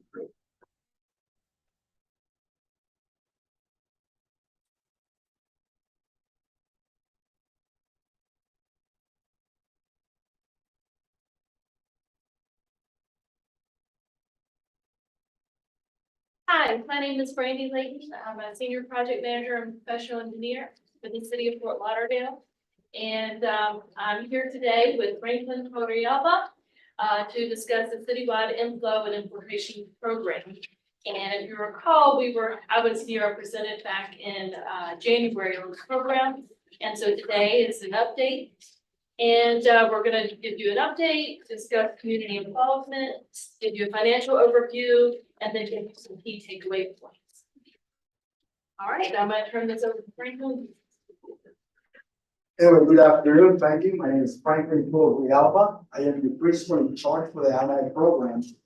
Normally, Paola Davalos, your program manager, will be presenting, but she's on a family vacation, which is very much needed and served. So I will be doing the presentation for you. Regarding the progress, we wanted to break the ongoing field work into 4 fronts. We understand it's important we do this as soon as possible. So we're doing 4 fronts. The first one has to do with manhole inspections. We recently started on March 25th on the manhole inspections. We're already doing 699 of them, which is about 9.5% of all the manholes that we will have to be doing inspections on. The second thing has to do with the smoke testing, which is the sewer smoke testing on your right-hand side. Let me see if I can put this one. No, you can't see it. That's fine. So the sewer smoke testing on the right-hand side, and on that one, we're already smoke tested about 265,000 linear feet of sewer. And we're about that equates about 14% of all the sewer system that we have to do. That many is only 14%. Yes. Wow. We have a total of about 2 million people. How many manholes you have? And what's nice about it, we already identified when the smoke test. How many manholes you have in the city? How many manholes? Yeah. Manholes, we have, it's about 7,400. Now, that is the total. Yeah. Those are manholes that we know we will have to inspect. Total, there's, So you did like 10%? we did 9.5% on manholes. Thank you. All right. So after doing this, we already identified about 270 defects. Now, we know what we need to do. So right now, we're in the process of separating them based on the type of repair. And then we're gonna put them out for bid, and we can start doing the construction, correcting those defects. Could you give me that number again, 270? 217 defects. 217, oh, I'm sorry. 217 out of 699? I'll follow. 217, no, those are the defects. Out of 699 manholes, were identified 217 defects that needed fixed. That's pretty high. Wait, we have some questions, if you don't mind taking questions during the. No, let's do it during, that's not. Who's the first? I can't leave the 10 minutes then. Okay, no, you're fine. That's fine, go ahead, I have questions. I'm I'm concerned about the type of defects that you're finding. Okay? Thank This, we do this every day. It's not a concern. I mean, you can have different many types of different defects. You know, you can have, the ground maybe leaking, maybe there's leak through the concrete or through the brick, if it's brick. There's different type of leak. The bottom might be worn out because of the sewer gases. So what we're doing right now, we identify 217. We're gonna separate it by type of repairs, and then we gotta get the proper contractor to execute those repairs. The idea is, whenever we're done with those manholes, they're gonna either rehab, almost like brand new. Hopefully you want to touch for another 10 years. That's the idea. So is that, what concerns you about the repair? No, just the type of repair that's needed Okay, of the 217, you know. right. So, You did good. okay, you go, okay, thank you. sir. All right. Wait, Peter, and then Mike. Can you explain how that is done, and what you're looking for, and what you see? Okay, when it comes to the type of repairs, No, the actual test, which one? Manual inspections? not the smoke, I'm sorry, the smoke. the smoke, okay. How So do you there's do still- it? What do you see if it is defective? Okay, when we do smoke testing, obviously we wanna do it during dry season, right? So the water table is up, that's number one. And then what we do, we have a blower, it's real simple, we have a blower. We like to do between 2,000 and 3,000 feet. Most important, we let the police know that we're gonna be blowing smoke. Because what you don't want smoke coming through people's houses, and we had that call before. So that's number one, that we start. So we identify the area. We send notices to the police, the department, everybody, the city, everybody knows that we're gonna be doing that. So we go to the field. We already do about 2,000, 3,000 feet. We have a special blower on one end.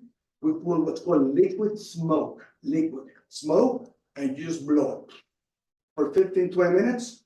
And then what happens is they're probably gonna come through the house tax, very rarely, but there's an interconnection that's illegal. You feed it through the house tax. There's a lot of caps, right from your house, you're supposed to have a clean out.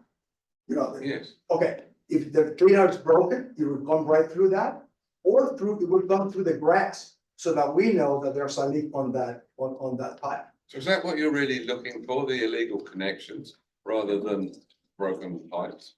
They will most likely show, but we're really looking for, we're not the police. What we're looking for is for defects in your pipe, defects in your pipeline. Is anything broken? And how do you see that with the smoke? It just comes out. The smoke comes Through the ground? Yeah, through the ground. It's black smoke. It looks like a smoke. Imagine you see smoke coming through your ground. We know there's something there that needs to be there. Well, excuse me, did you tell the people adjacent to this pipe that you're doing this, so that when I look out my kitchen window and I see black? Absolutely. That's what I was telling you about it before. We make sure we talk to the police, to the fire department, so that when. say somebody calls- Door hangers, everyone's house they're going there, gets a door hanger. Okay, sorry. Okay, that works. We had a resident with severe asthma issues, they got the flyer. They talked directly with them to make sure they were. Maybe, I'm sorry, maybe we should just go through it. Okay. Because I'm jumping ahead and that's not fair, It's so. all right. I love questions. Just That's go. what we're here for. Thanks. So we also, what we do is we have a dashboard, right, for the entire program, so the dashboard. So you can see when I put $6.99, look at $6.99. So it's actually live. We keep in track of this information live, so it's easier for the city and everybody to work with. Remember I told you 217 defects? It's 217. So the city is able to go in there and look at anything that's going on 24/7. Okay? The third thing that we're doing is what's called night flow isolation. And night flow isolation, what we're trying to identify is which piece of pipe, sewer pipe, we don't need drag, sewer pipe, there's leaks, there's water going in. And what we've done already, we recently started this on July 21st. We're already done a total length of about 50,000 feet. Right here. Oh, I'm sorry. there you go. 50,000 feet, right? And out of that, we identified that about 20,000, we have to actually send the contractor with a camera to look at the pipe and be able to identify the defects. Wow. Wow. Yes, but, Are you putting flow meters in or are you basing it off SCADA data? this one, there's no need for that. This is extremely cost effective. It's real simple. Can I explain how it's done? Please. All right. So in the old days, most people would do, if the city would say, oh, well, everything needs to be CCTV. CCTV is about $3 to $5 per foot. It's expensive. So what we do is, we've been doing this for 28 years. What we do is it was called a night flow isolation. Let's say we start from the upstream side of the spacing, right? From the highest to the lowest, it's gonna flow that way. We look at the manhole at nighttime, and again, low tide, summer, dry season. Somebody pops up, there's manhole number 1 here, 300 feet, we go to the next manhole. If we see that there's no flow going through there, there's no leaks. So no need to throw the camera through it now. And then we just gotta go to the next one. And then it's kind of you working it through with people. By the way, I said something wrong. In this case, you want the high groundwater table. It's backwards from what I just said. So because you want the high groundwater table, so you see the leaks. So what we did is we did 50,000 of them, and about 20,000, we do have to do change orders. I mean, you need that word. Task orders to have the contractor go look at, do the TV. But you see how much we save? 30,000 feet, you don't have to send the contractor to do the work. So that's the beauty of this. That's one of the things that what we like to call value added that we provide to the city. And I'm sorry, I jumped ahead. I was actually talking about night flow testing. Okay, well, there in a minute, don't worry. Yeah. So anyway, we just want to show you, we just broke it, but good, like major, moderate, minor, and none. Just to give an idea. Again, obviously it's a simple dashboard. Okay, so nice flow testing. Because I like to rather call that pump down test or draw down test. And what that is we're going to explain how that works, right? Sure. Okay, so you go, what we're trying to do is we need to come up how much flow is coming to each pump station. You got a pump station, you got gravity lines, you got manholes, and what comes to it. Okay, so what we like to, there's two ways we can do it. One we can do with the SCADA, which is what you're talking about, but we like to confirm, remember, SCADA is wrong. So we like to check it with actually pump down test. And what that is we go from 1 to 5 o'clock in the morning. And what we do is we turn the pumps on. We look at the wet water. We like to do a quarter to 2 feet, most likely, we actually do it 3 times to make sure it's correct. And you look at it at the rise, you turn the pump on, you let it drop down about a foot, you write it down, and then based on a simple formula, we come up with a flow radius. And the key is not just for flow rate, but then for the system, you gotta look what's called GPDIM, gallons per minute diameter each mile. And what the DEP, and they're trying to change it for you guys right now, the DEP needs to be corrected. Anything above 5,000, we gotta fix. There's too much I&I. And remember, we're doing this at nighttime. So there's no domestic flow, it's all I&I, most is supposed to be. So the one at the bottom, less than 5,000, those we don't have to touch, those are good bases. Something that also when you look into everything, like for example, in some areas, Las Olas or nightclub, then that one changes a little bit because you might get nightclubs at nighttime, so you might get some domestic. So we have to work around that, but anyway, that's and on this case, we started July 9th, we're moving pretty fast. July 9th, we already did 13 of them. We gotta do 130. Wow. So we're moving as we speak. Can I ask a question?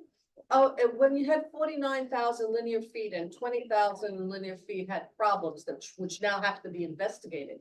Is that typical? Is that a lot? Is that, should we be concerned? Every basin is different. You cannot have a rule of thumb. But the way you need to look at it is if we were doing this the good way, yeah, we would have sent 49,000 people to a contract. That's a wonderful thing. That's a wonderful thing. Okay, but I'm just concerned. I just need an idea. Is this a lot, or because to me it's like almost half of them need further investigation. But it's reasonable, it's what we're seeing, it's not a lot, it's, the way I look at it, I'm all about savings and doing it efficiently. Right. Instead of having somebody do 49, Missing each other. Yeah, we're not, okay, keep going. I'll come back, you help me? Yeah, let me ask this in a different way. How many cities have you done this for in your 28-year career, roughly? Oh, Just roughly, 1,000, 100, I don't know. few hundred? 20? Okay, so, or 20, whatever. So out of those 20, do you have an average when you finish the work, right?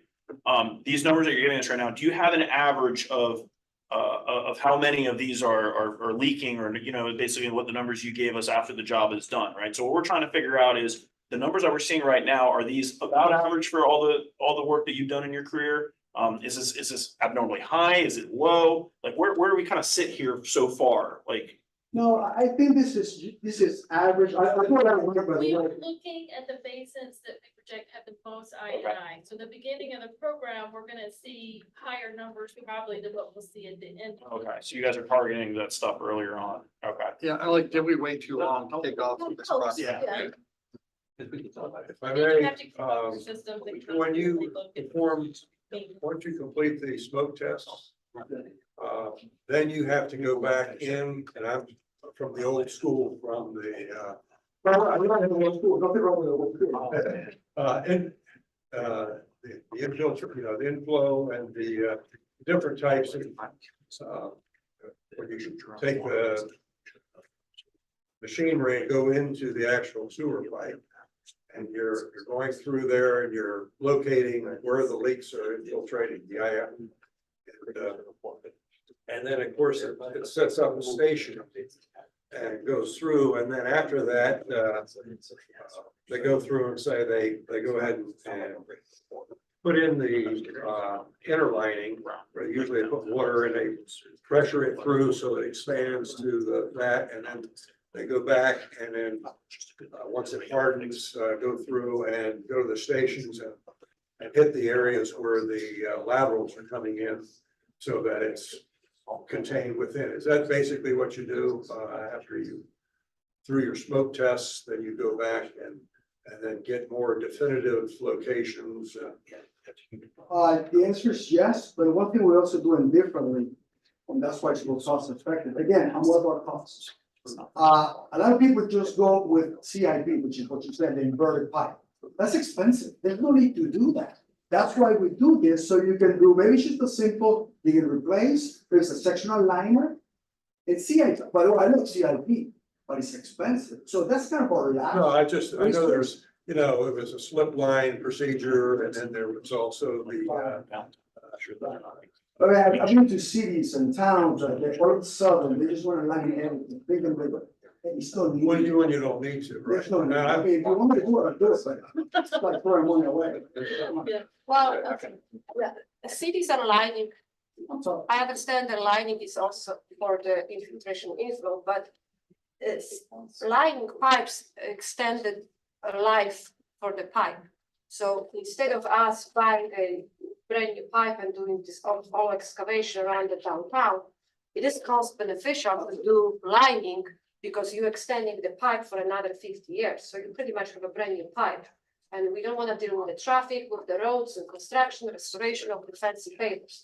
So lining, it's not necessary to start infiltration inflow, but if you have a clay gravity, I see the cost benefit to line the pipe because you have pretty much new pipe. Yeah, I didn't bring it, but I agree with you. We actually have, the way we do this, we have something that is called a cost-effective I&I protocol.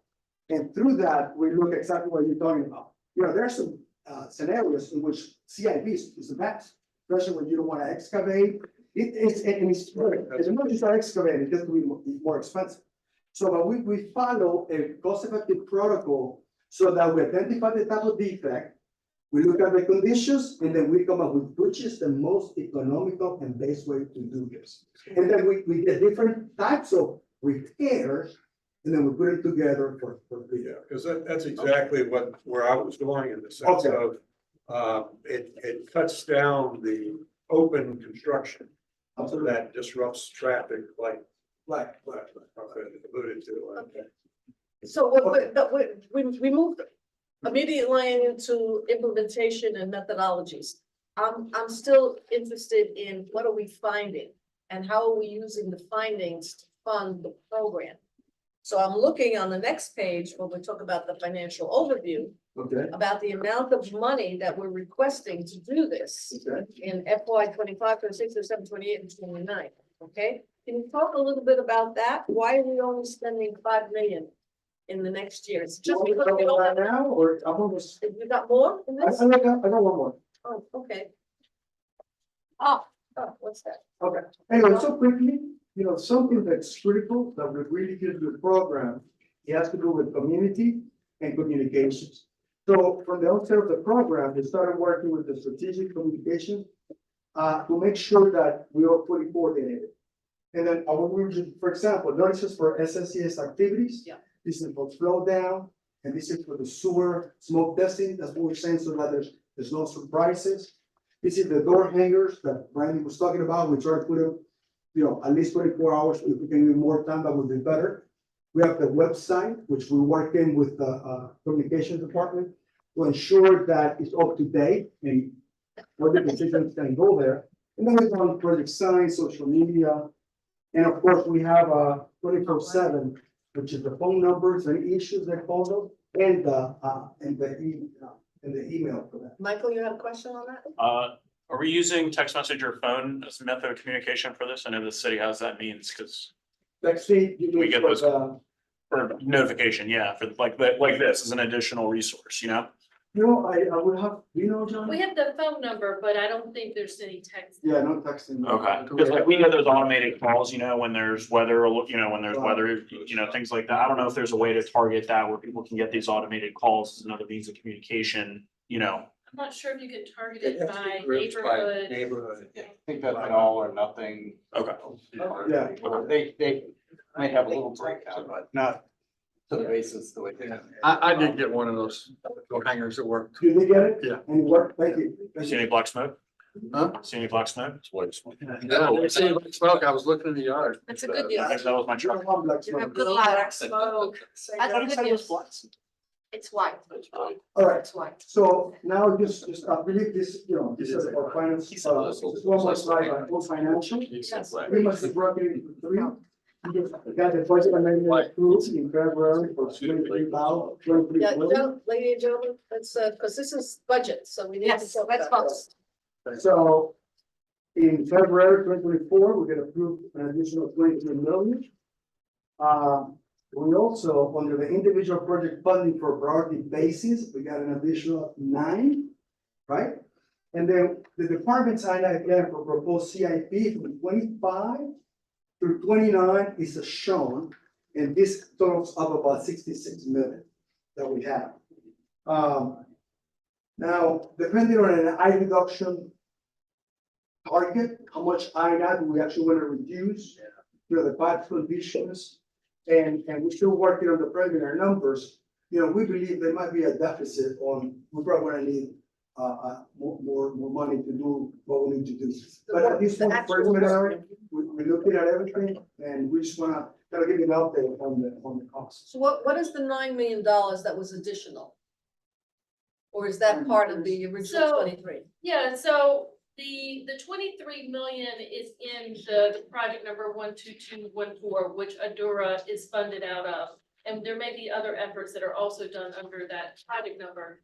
Then in the next category, that's the combination of 3 different project budgets that are all planned to be in the priority one. So the way that they're doing the program is each year they're focusing on, like year 1 is the priority 1 basins, and then later we'll have priority 2 basins. So 3 of those projects that the staff had already identified money for and were in the CIP also match what Adura identified to be the priority 1 basin. So we have that money in 3 separate project numbers ready to move forward after the assessments are done with the priority 1 basins.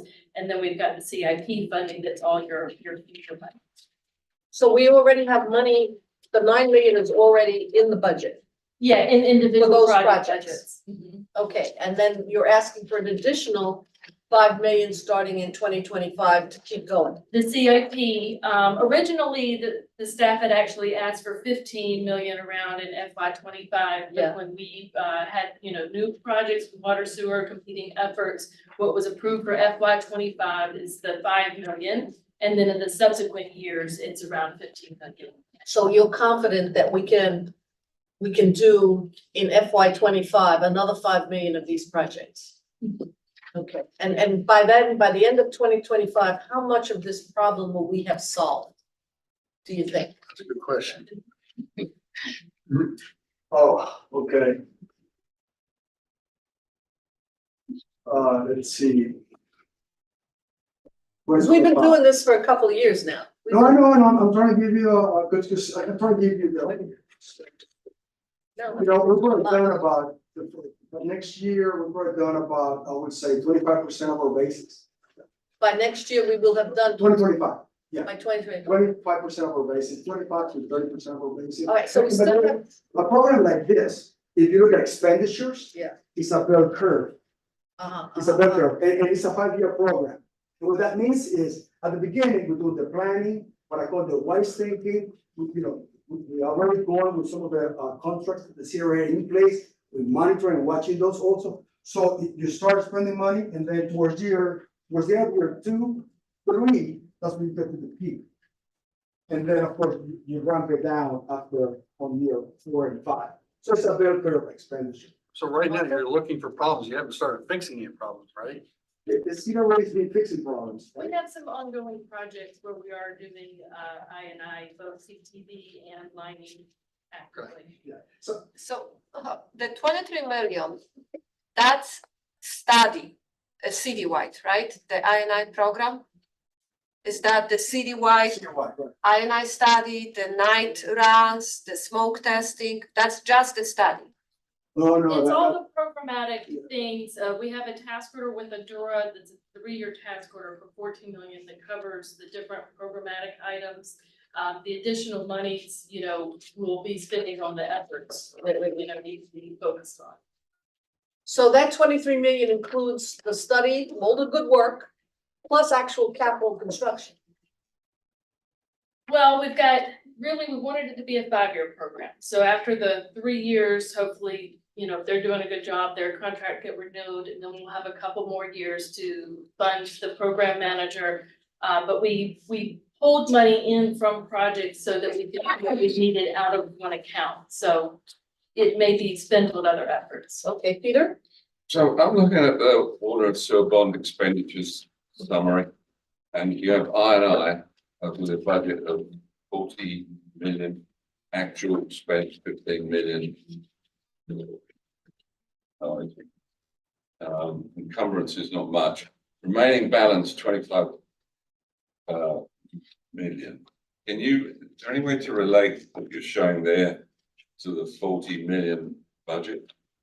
Is this all? Are you looking at the CIP budget? What are you looking No, at? but I'm looking at we haven't, every meeting pretty much, we have an accounting of the 200 million that was dedicated to meeting the consent order requirement. And as part of that, 40 million was dedicated to I&I. So it's everything financially that we're looking at there being paid for out of the 200 million consent order budget. Hey, Peter, I think the one you're thinking about is the basins that were lined during the consent order. That's a different. So it's different. It's different. This is additional. That's additional. Okay. Yeah. Okay, so the 25% that we've already accomplished was partly funded through the consent order. Yeah. Partly funded through our regular CIP. Okay, and now this is to get the This is extra. program done. Yeah. Everybody on board with that? Does that I sound right? don't It's understand. correction. Remember, the 25% is at the end of 2025. That's not. No, Okay. we're talking about the consent order, what we accomplished, that's what, that's. And that's 25% of the study or 25% of actual lining, repairs and everything? Or we just, No. Okay, we're talking about your consent order or my. Okay, so the consent order is done, that, That was Being the- compliant, yes. Yeah, but this one, it just happened to be another, it was about 25%. But unlike it's done, why does it show a remaining balance of 25 million as of July 2024? Maybe you can't answer that now, but. Yeah, no, I mean, we spent all the money for the 6 basins. Well, maybe this table needs to be updated. Let me look at that. So you spent you spent the money, the consent order money on the 6 basins that were identified in the consent order. That's done. That's the, Okay. Yeah.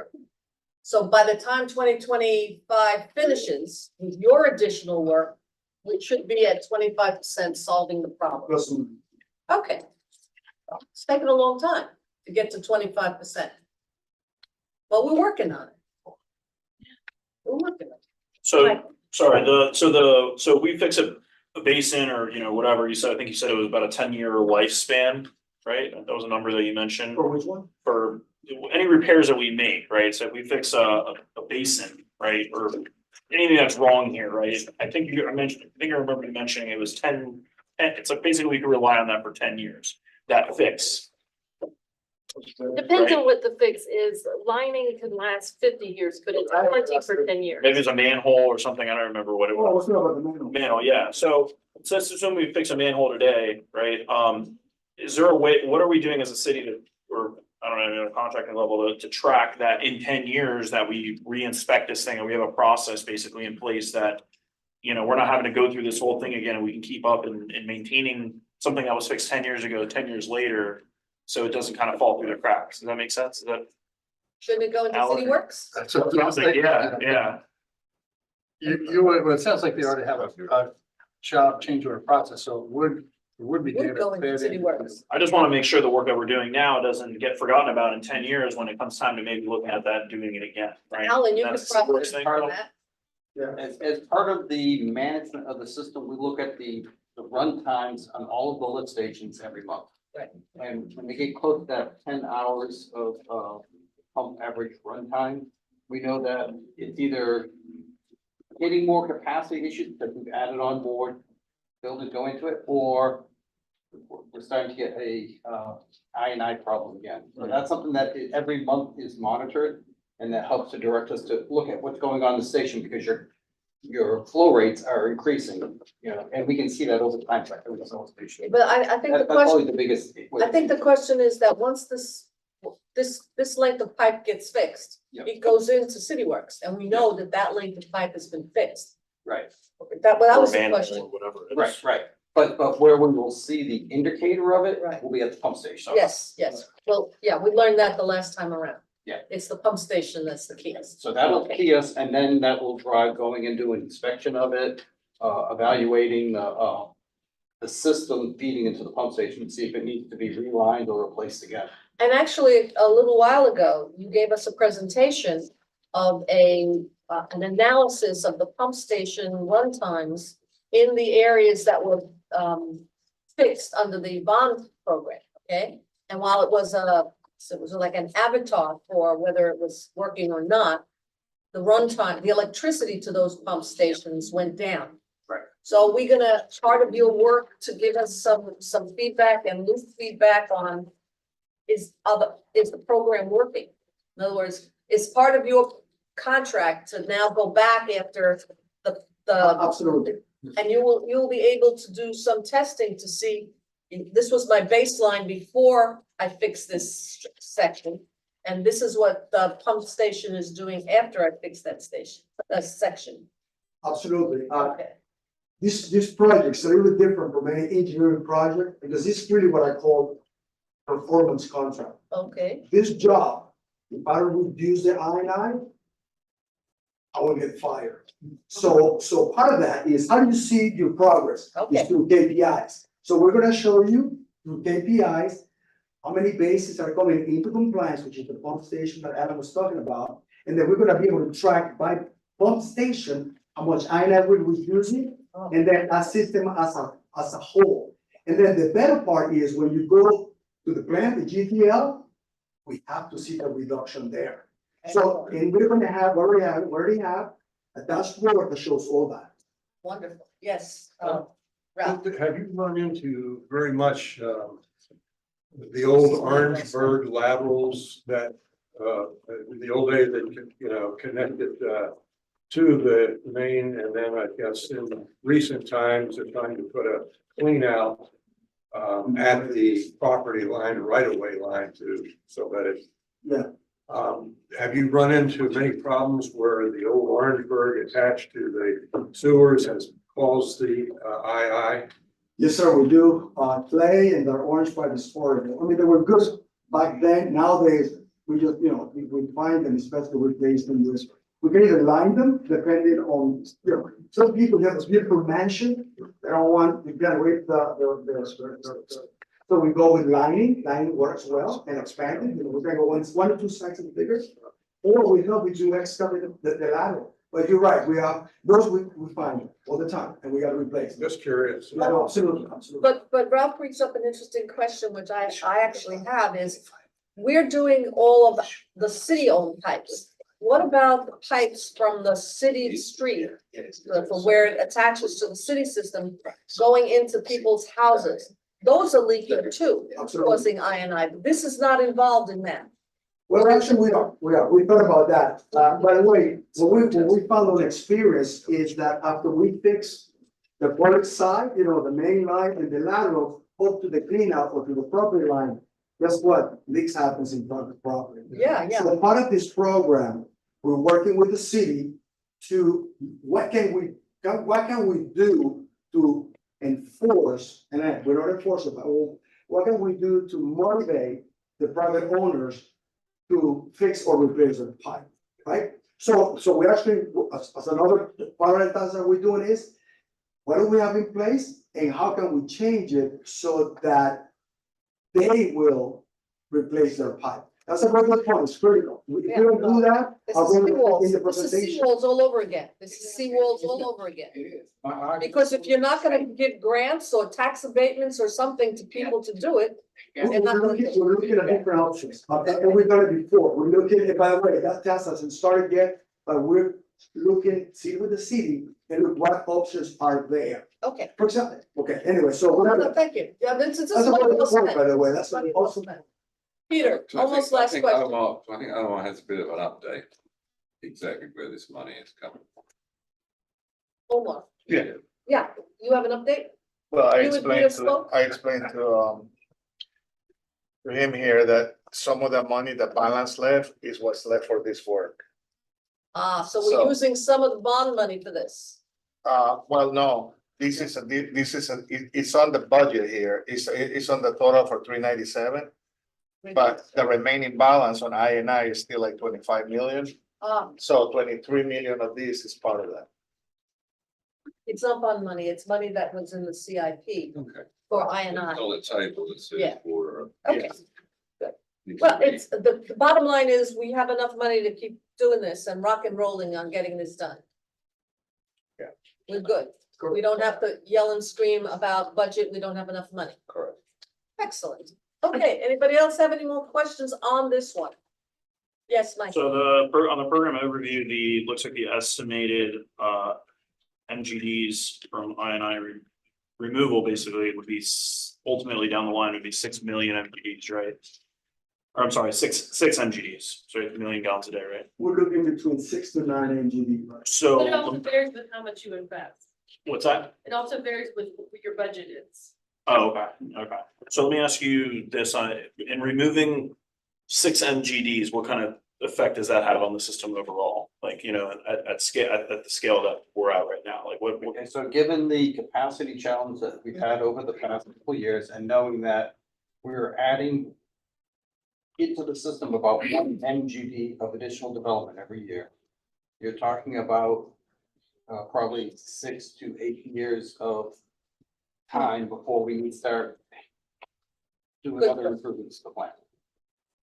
If we continue on the development growth path that we've been on for the last several years. And I don't know if that is really possible, given how much we've already built out in the downtown area and all that, I but think it's gonna slow down a little bit. really, it's about 1 MGD a year is what we have been. That's a return on investment. What's that? Yeah. Let's think about this. So we're basically buying ourselves a few years, Yes, you know what I mean? Like, But also, if the REACH report, if you go back and read it, says that up to 20 MGD going into the plant can be attributed to INI. But it's not true. And that's very optimistic, but, and you're never gonna get 20 MGD, but it says that, you know, if we cut out 6 here and then we look at the next phase, because there's gonna be some degradation of pipe, we may be able to get a couple more MGD, but. Who estimated, that was gonna be my question, who estimated the 20 to 30? That was in the REACH report in 2017. So we spent all this money and we're getting a third of Of what Reese said. what we said. Yeah, well, Reese was only estimating, well. Right, Well, wait a they minute, used, wait, hang on. What about the real data that said that? This is real data. This is we're not fooling around. Comparison, there's something, the only place where 30% works is baseball. 3 out of 10. Right, the Hall of Fame, but not for this. What? So Jerry, we've looked at the flows, as we've been given the numbers, and we haven't really seen these numbers show up at Lomar. The most convincing evidence I've seen, and I give a lot of credit to Hazen Sawyer for the presentation they gave us, is the run times in the pump station. That is clearly showing an impact from the INI. You know, so I'm optimistic, but it really hasn't shown up, I think. It's very hard to still discern with the flows at Lomar. So we have to keep our fingers crossed on that, I guess. But I compliment this presentation and the previous one from Hazen Sawyer.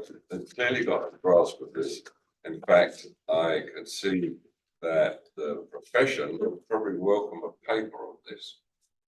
You know, because, and I think, I'll give you 2 words, applying artificial intelligence to this, because I could see this having applicability in a number of cities, because the questions that are being asked have applicability all over the country.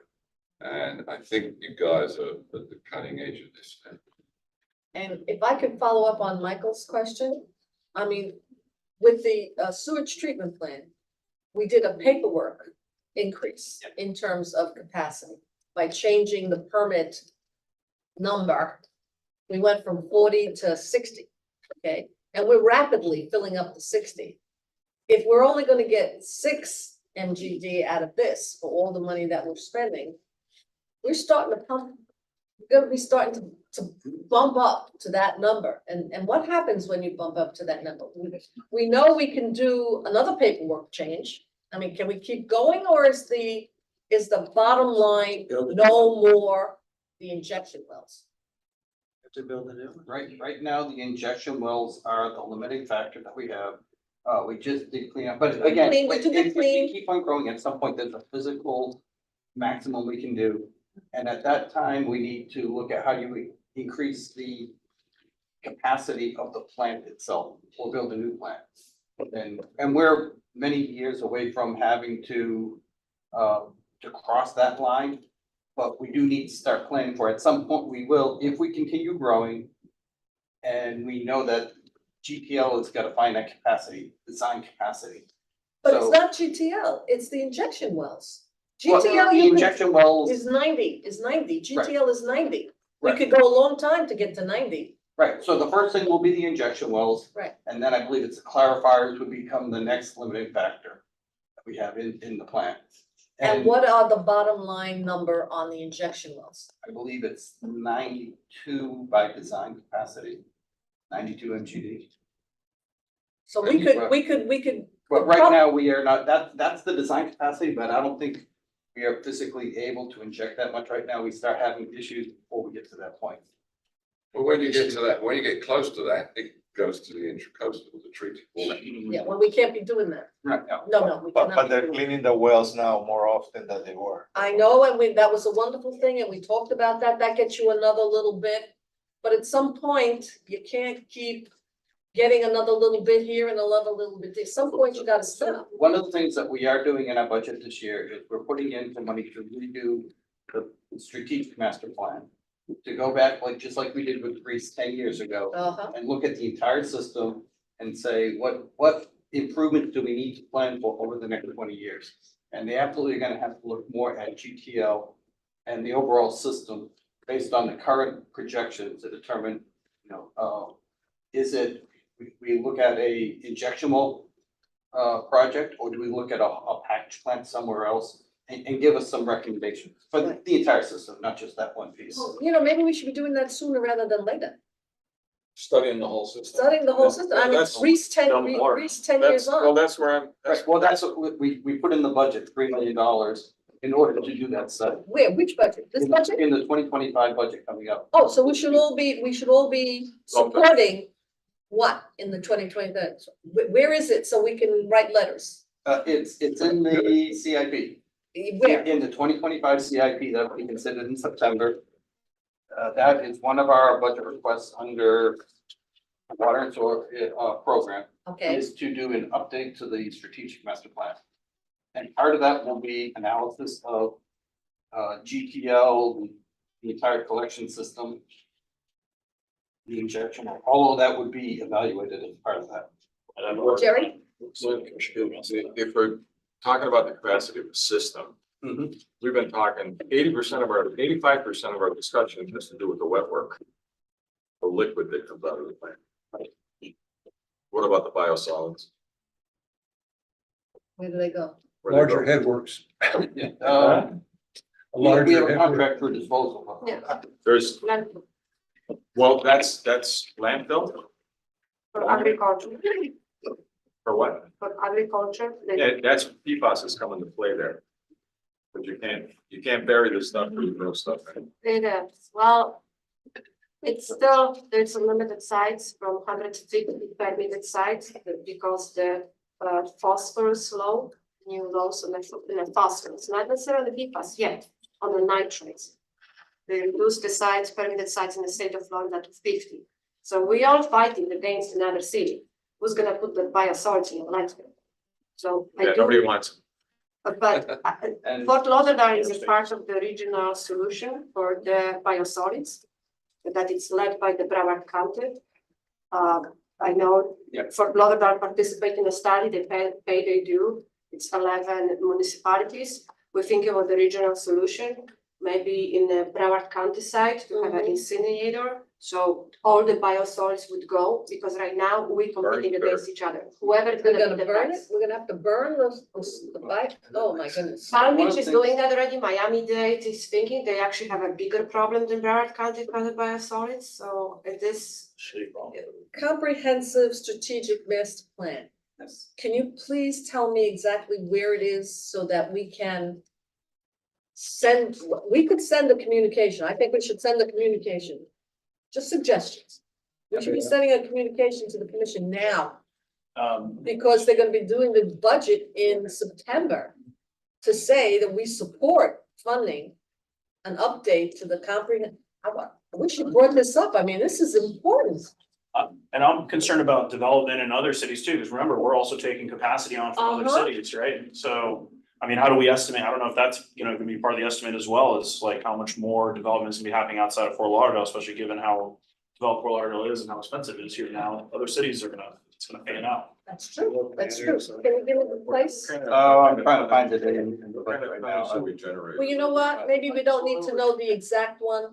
Maybe what we just need to know is we support the funding of comprehensive update to the strategic master plan in the FY 2025 budget. I can't make Chairman, don't make recipes. Just a suggestion. Well, also, I think not only that we're stopping the developments in the city, wastewater is a very complicated subject.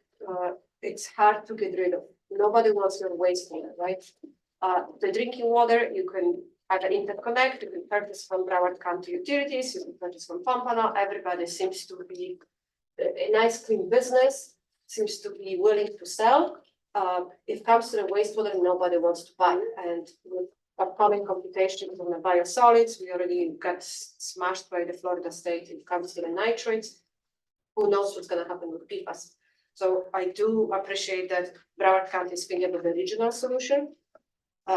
But we still need the capacity in the plant, and Alan is right, we may have a permitted capacity in the wells of 90, but we're trying to squeeze 90 MGD through pond and sprinkler. So I understand they're cleaning, they're trying to maintain those wells, they're very old, they have a saltwater intrusion, hopefully not because you guys doing your MITs. So, but we try to squeeze something, well, we don't have a physical capacity, right? So clarifiers, equipment, we need to have enough effluent pumps to push that strong enough so we can push 2,000 feet down. So it is a complication in the operational side, and I think sooner than better, I absolutely agree, that's something that should be already talk through, because this very old, one of the first one, wastewater treatment plants in probably state of Florida, so what are we waiting here for? It's not gonna get any better. That's right. Okay, Peter.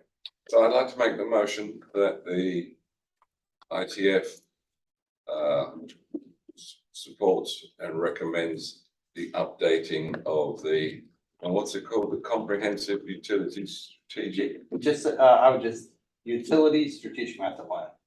Water and wastewater master But it's plan. basically updating the REIS plan. It's right? updating the REIS. So, Should we use the term REIS? no, It's the utility strategic master plan. Strategic master, that okay. the ITF supports and recommends approval of Yes. updating the utilities master plan. Strategic. and Strategic master plan. Utility which is strategic master plan. And the provision of funding for that in approval of funding of that in financial year 2025. I'll second that. You got a second? And hope that she got all of it. Could you repeat it before we take the vote on it? We support and recommend funding for updating the utility strategic master plan in the 2025 budget. Oh, she's good. Strategic master plan. Strategic master plan. Good. Strategic. All right. Any more discussion on that? Voting? Discussion? No, sorry. Okay, hearing none. All in favor? Aye. Aye. Anybody opposed? Make that unanimous? You have a second? Yes. Yeah. So we're. Jumped right in there. Chapter. Thank you so much for your presentation. And thank you for the good work. Good work. Thank you. Okay. What is now? All right, hold on just a second. I'm gonna finish the agenda. So, I don't think we've got time or need to go over our CIP and water sewer breaks. And let's just get on, and if nobody disagrees, can we get on to the general discussion and comments? Because I know people had some. I got one question. Thanks. Before we jump ahead, should I ask one more question about Sure. the I&I program? Sure. Is Ardura setting the priority list, or does the city have influence on that? Adura is influencing that based off the results. Based on results? For the all money we these- get from the INI, they'll make recommendations on what we do with the money that the city gives us. They'll also recommend, if we need money, based off the findings. They're helping prioritize which basins we focus on, which problems will have the most impact with the money, where we can make the biggest, bang for the buck to make the quickest reduction that we could get. Okay, and this priority list on the program overview, is that on the inspections? Or that's addressing items so far? That's the slide I recall. It's got the party 1, 2, and 3. We looked at different factors currently with the existing pump stations to see, what looked like had the highest INI, and that's what the priorities were based on. And this is priorities for inspection or corrections already? Both. I mean, we're first doing the smoke testing and the CCTV and all Right. that. But then that's telling us where to go in further to do the rehab. Sure, but this priority one, so there's several basins that look like they're already prioritized and they all seem like they're A. Very general. There's a couple of Bs in there. That is just the inspections, right? Because it doesn't match. For instance, just taking night flow testing is one indicator.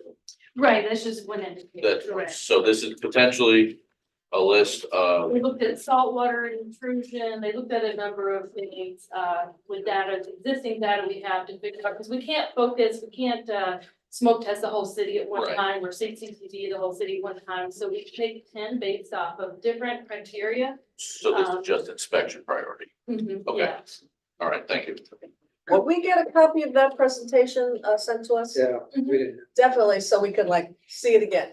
One last question, Greg. I was gonna say, what would be an example of a top criteria inflow problem? Like you found a problem, it's allowing a lot of inflow. Can you give me an example of one or two of those? But we have, you know, some pipes that you come across sometimes that have huge gashes and you could just see water flooding in, but why don't you take that? Example of a big break. Of a defect where there's a lot of, water coming into the pipe. Okay, we see a lot of our regular circuit gravity system. You know, we see a lot of FPNL and Comcast, all those guys doing the checkerboards boards all the time. You see, like Alan was saying, the pump station is running like it's supposed to. No, all of a sudden you see it jump up, you see that contractor broke the pipe or FPNL rolled right through it. So that's kind of the best one, and we catch those right away. So there would be what caused the pipe break, right? But what would be causing inflow? Would it be seawater or? Oh, no, it makes a combination of, right? You got a pipe, FPNL riser right through it, and your water table goes up and down, especially high tide, everything's up. So you may not see it when you have a low tide or low water, during the dry weather, you may not see it, but as the water rises with the tide and start raining, then it looks like that. In heavy rainfall, And then the water table comes up. flooding, Yeah, It's just the water level. it's a water level, it's a groundwater level, you're right. We can see the difference on a king tide day. Okay. Just on how much the flow is going into the plants. It's just the water.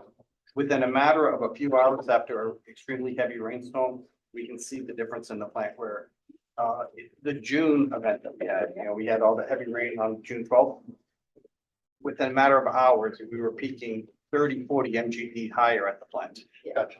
That's how you do it. That's how you Okay, do it. guys, before we continue anymore, we could talk for hours. We have to deal with the September meeting.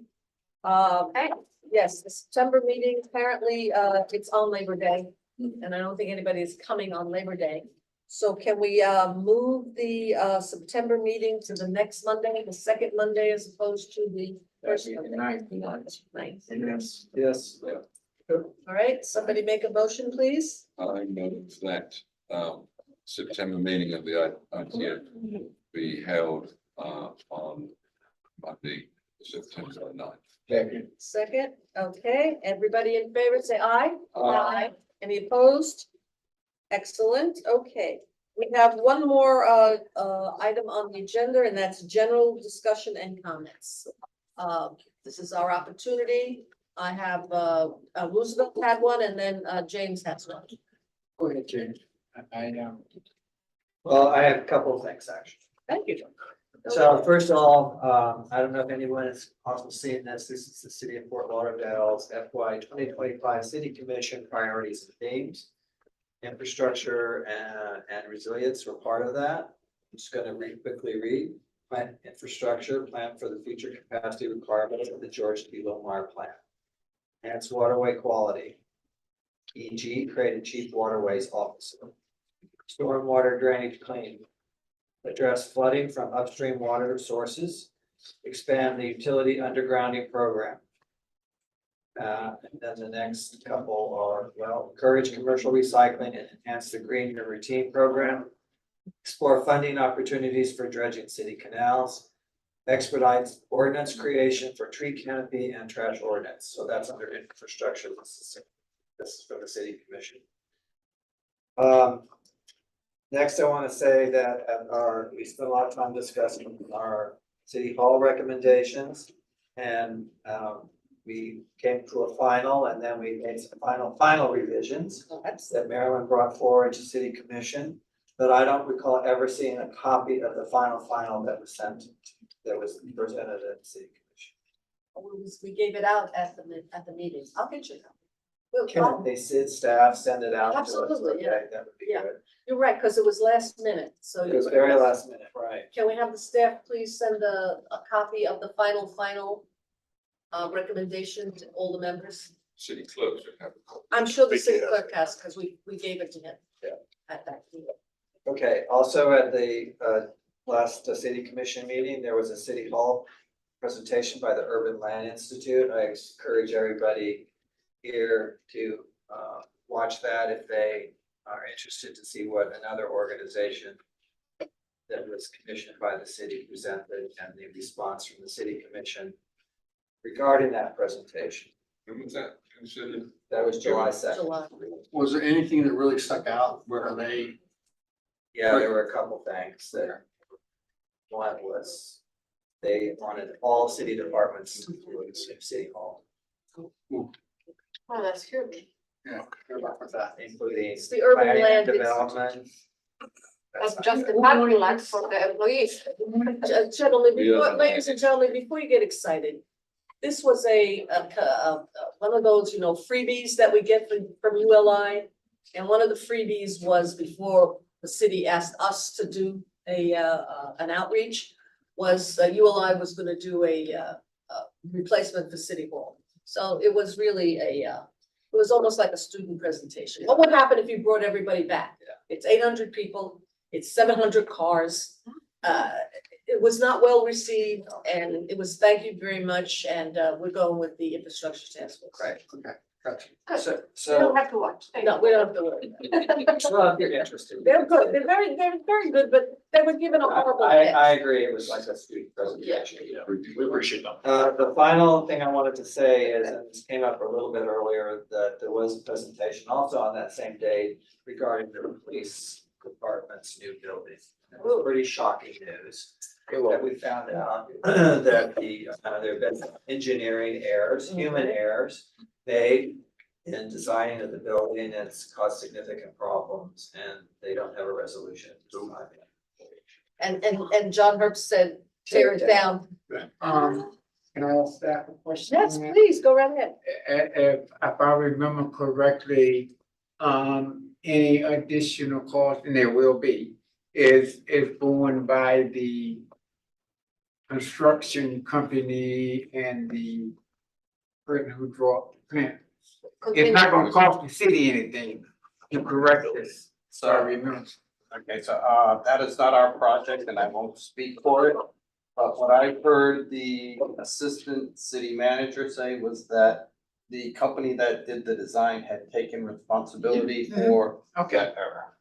okay. This was not carried, just to make it absolutely clear, Alan, this was not carried out under any of the engineering public works. No. Oh, procurement no, processes. correct. And we are not part of Outside any of the architecture, discussions.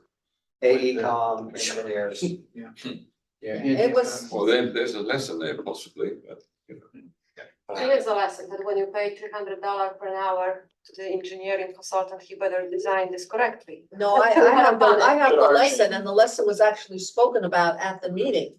When you get a project and you get a project and a project price, and then you go and you do value engineering, this is what happens. Because they changed the configuration of the pylons and the structure to save money, and this is what happened. Value engineering. What can I tell you? That was the message I got. I'm only saying, that was what I heard. Okay, you good? I'm done. He's good. Okay, Roosevelt? I just want to ask, staff, once upon a time, a long time ago,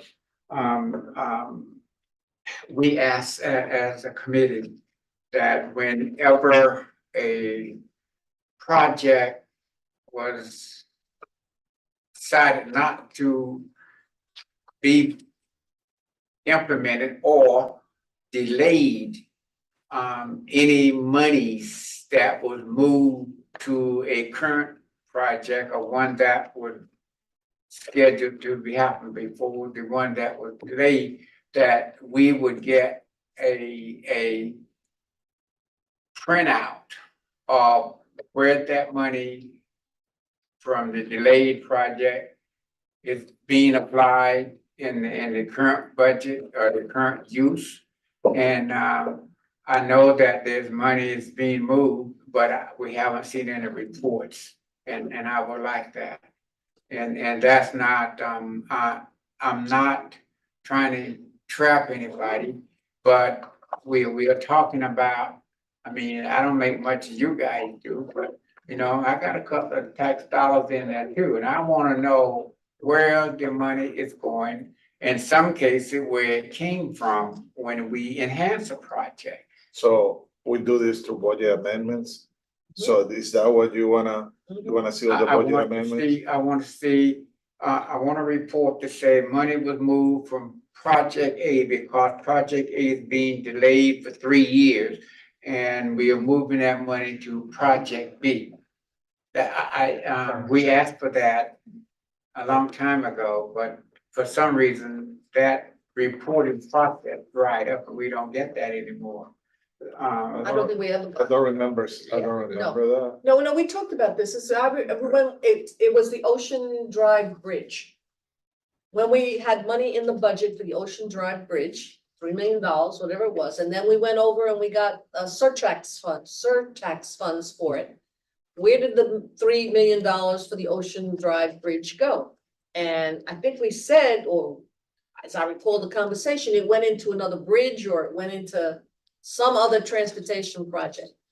And the question then, I think you brought it up at the time was, well, this happens all the time.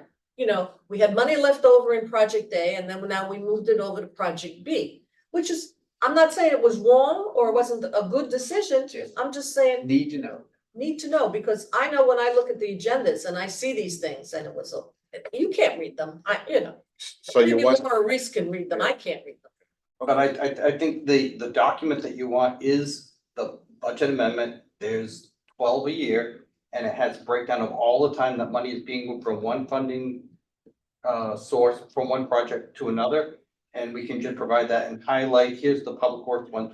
That's good. And it has an That's all, explanation and it's already written out, so That would we be. can just. That's very good. So are you, So we'll are you include- we'll referring include to every the month. items that you see on the commission Yeah. agenda that say, we're taking money from this project and we're moving it into that project? Are you saying that Roosevelt's request is covered by all those items that come up on the commission agenda? And you're saying the routine for that is once a month, one of the two Exactly. commission meetings? It's in a CAM and it lays out exactly the money is That's going where from you this see funding it, line. but to is this that funding all line. of them, like the example that Roosevelt gave of the bridge? Would you find that having been done there? Any movement of money, except for very, very small administrative amounts that, for cleanup purposes. Anything that we're moving money from one account to another has to go to the commission for approval. So every month we should get that report and just highlight the public works thing. Yeah. Excellent. And Ralph has one more. No. Oh, I'm sorry, Roosevelt is not finished. And I need to know, were there minutes for this committee members from the joint workshop? It will be it was approved by the commission at the next commission meeting in their minutes. Okay, so by the time we meet again, we should have to approve, we don't have to approve, we need to review them just to see Okay, for certain that their minutes reflect what we believe they're. that we said, that's a staff question. We didn't take, wait a second. We did not take separate minutes No. of our meeting when we met with the joint workshop. The minutes of the joint workshop are in fact our minutes. Never Right? do, it's always done by Okay, the. no, let the ladies speak, they know. The very last workshop that you have. Yes, the very last workshop. That would be, the clerk's office was on that. Okay, so it was the clerk's office who took the minutes of that joint workshop, and that constitutes our minutes as well, because it was joint. I would think. So we need to get those minutes from, and theoretically, they've already been approved. I mean, it's a long time ago now. We'll check it out. We'll check it out.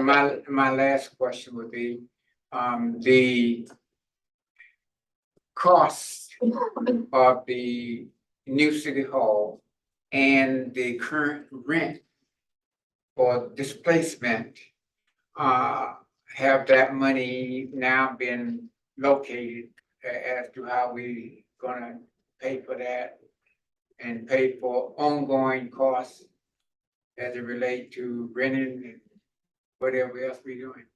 We can pass that request on to Laura Reese, Assistant City Manager who oversees the budget, because that's something that they have oversight on. I wouldn't know where to start on pulling that all together. Well, it brings up, I think as a follow-up to all the work that we did, which was greatly appreciated by the commission. I mean, I can't tell you how many times they said, well, you should have done this like the infrastructure task force did. Could we ask Laura to give us a sort of an update on where we are in that next meeting? Yes. Okay, Yeah. Appreciate you guys. we need to see if she can, you know. we'll- Yeah, not a big thing, just how much and where it's coming from and what do we expect? Yes, and Ralph, you're the last. Does anybody have any questions, comments regarding this guy, this retired engineer that sent the mayor and commission about the police station? Oh, that was me. I have a question. Did you get a response? Did you want a more in-depth discussion about the police station or? we Well, I could just let- wonder if anybody had any questions regarding some of the things. I did not do a physical inspection. I did, I just saw the Sun Sentinel photograph and I saw the longitudinal things, and I've got a little experience with buildings and concrete. I just wondered if anybody had any thoughts or statements. I had them until Thank you, they guys. said that any additional cost is gonna be assumed by someone other than the city. We're good. You're good after that. After that, I'm fine. Okay, ladies and gentlemen. One more thing. Yes, So we don't know if this room is gonna be available on September 9th. We're gonna look into it and see, if, we'll let you know. all right, if it has to be We might have adjusted, to move we'll it somewhere adjust. else or Yeah. a different time. Okay, Okay. okay, thank you all. This was a very good You meeting. guys- This you was guys very did heavy. Whoa, very heavy. Good Side. discussion. We already joined it. Well, friend of mine's business. There was one We can outside. meet out the plan. But yes, downtown on Third and Third. Yes, but remember, email if you wanna take. If we have a stormwater treatment project that might interest. See you Thursday night. All right, thank you. TV Bailey. Can you send me an email? Yeah. And I'll let you know. I just want to know, I've got the video. Send me an email. You got my email. Yeah. I was in there. Yeah. 10 days. Oh, Yeah, I got a card. Send me an email, like, issue.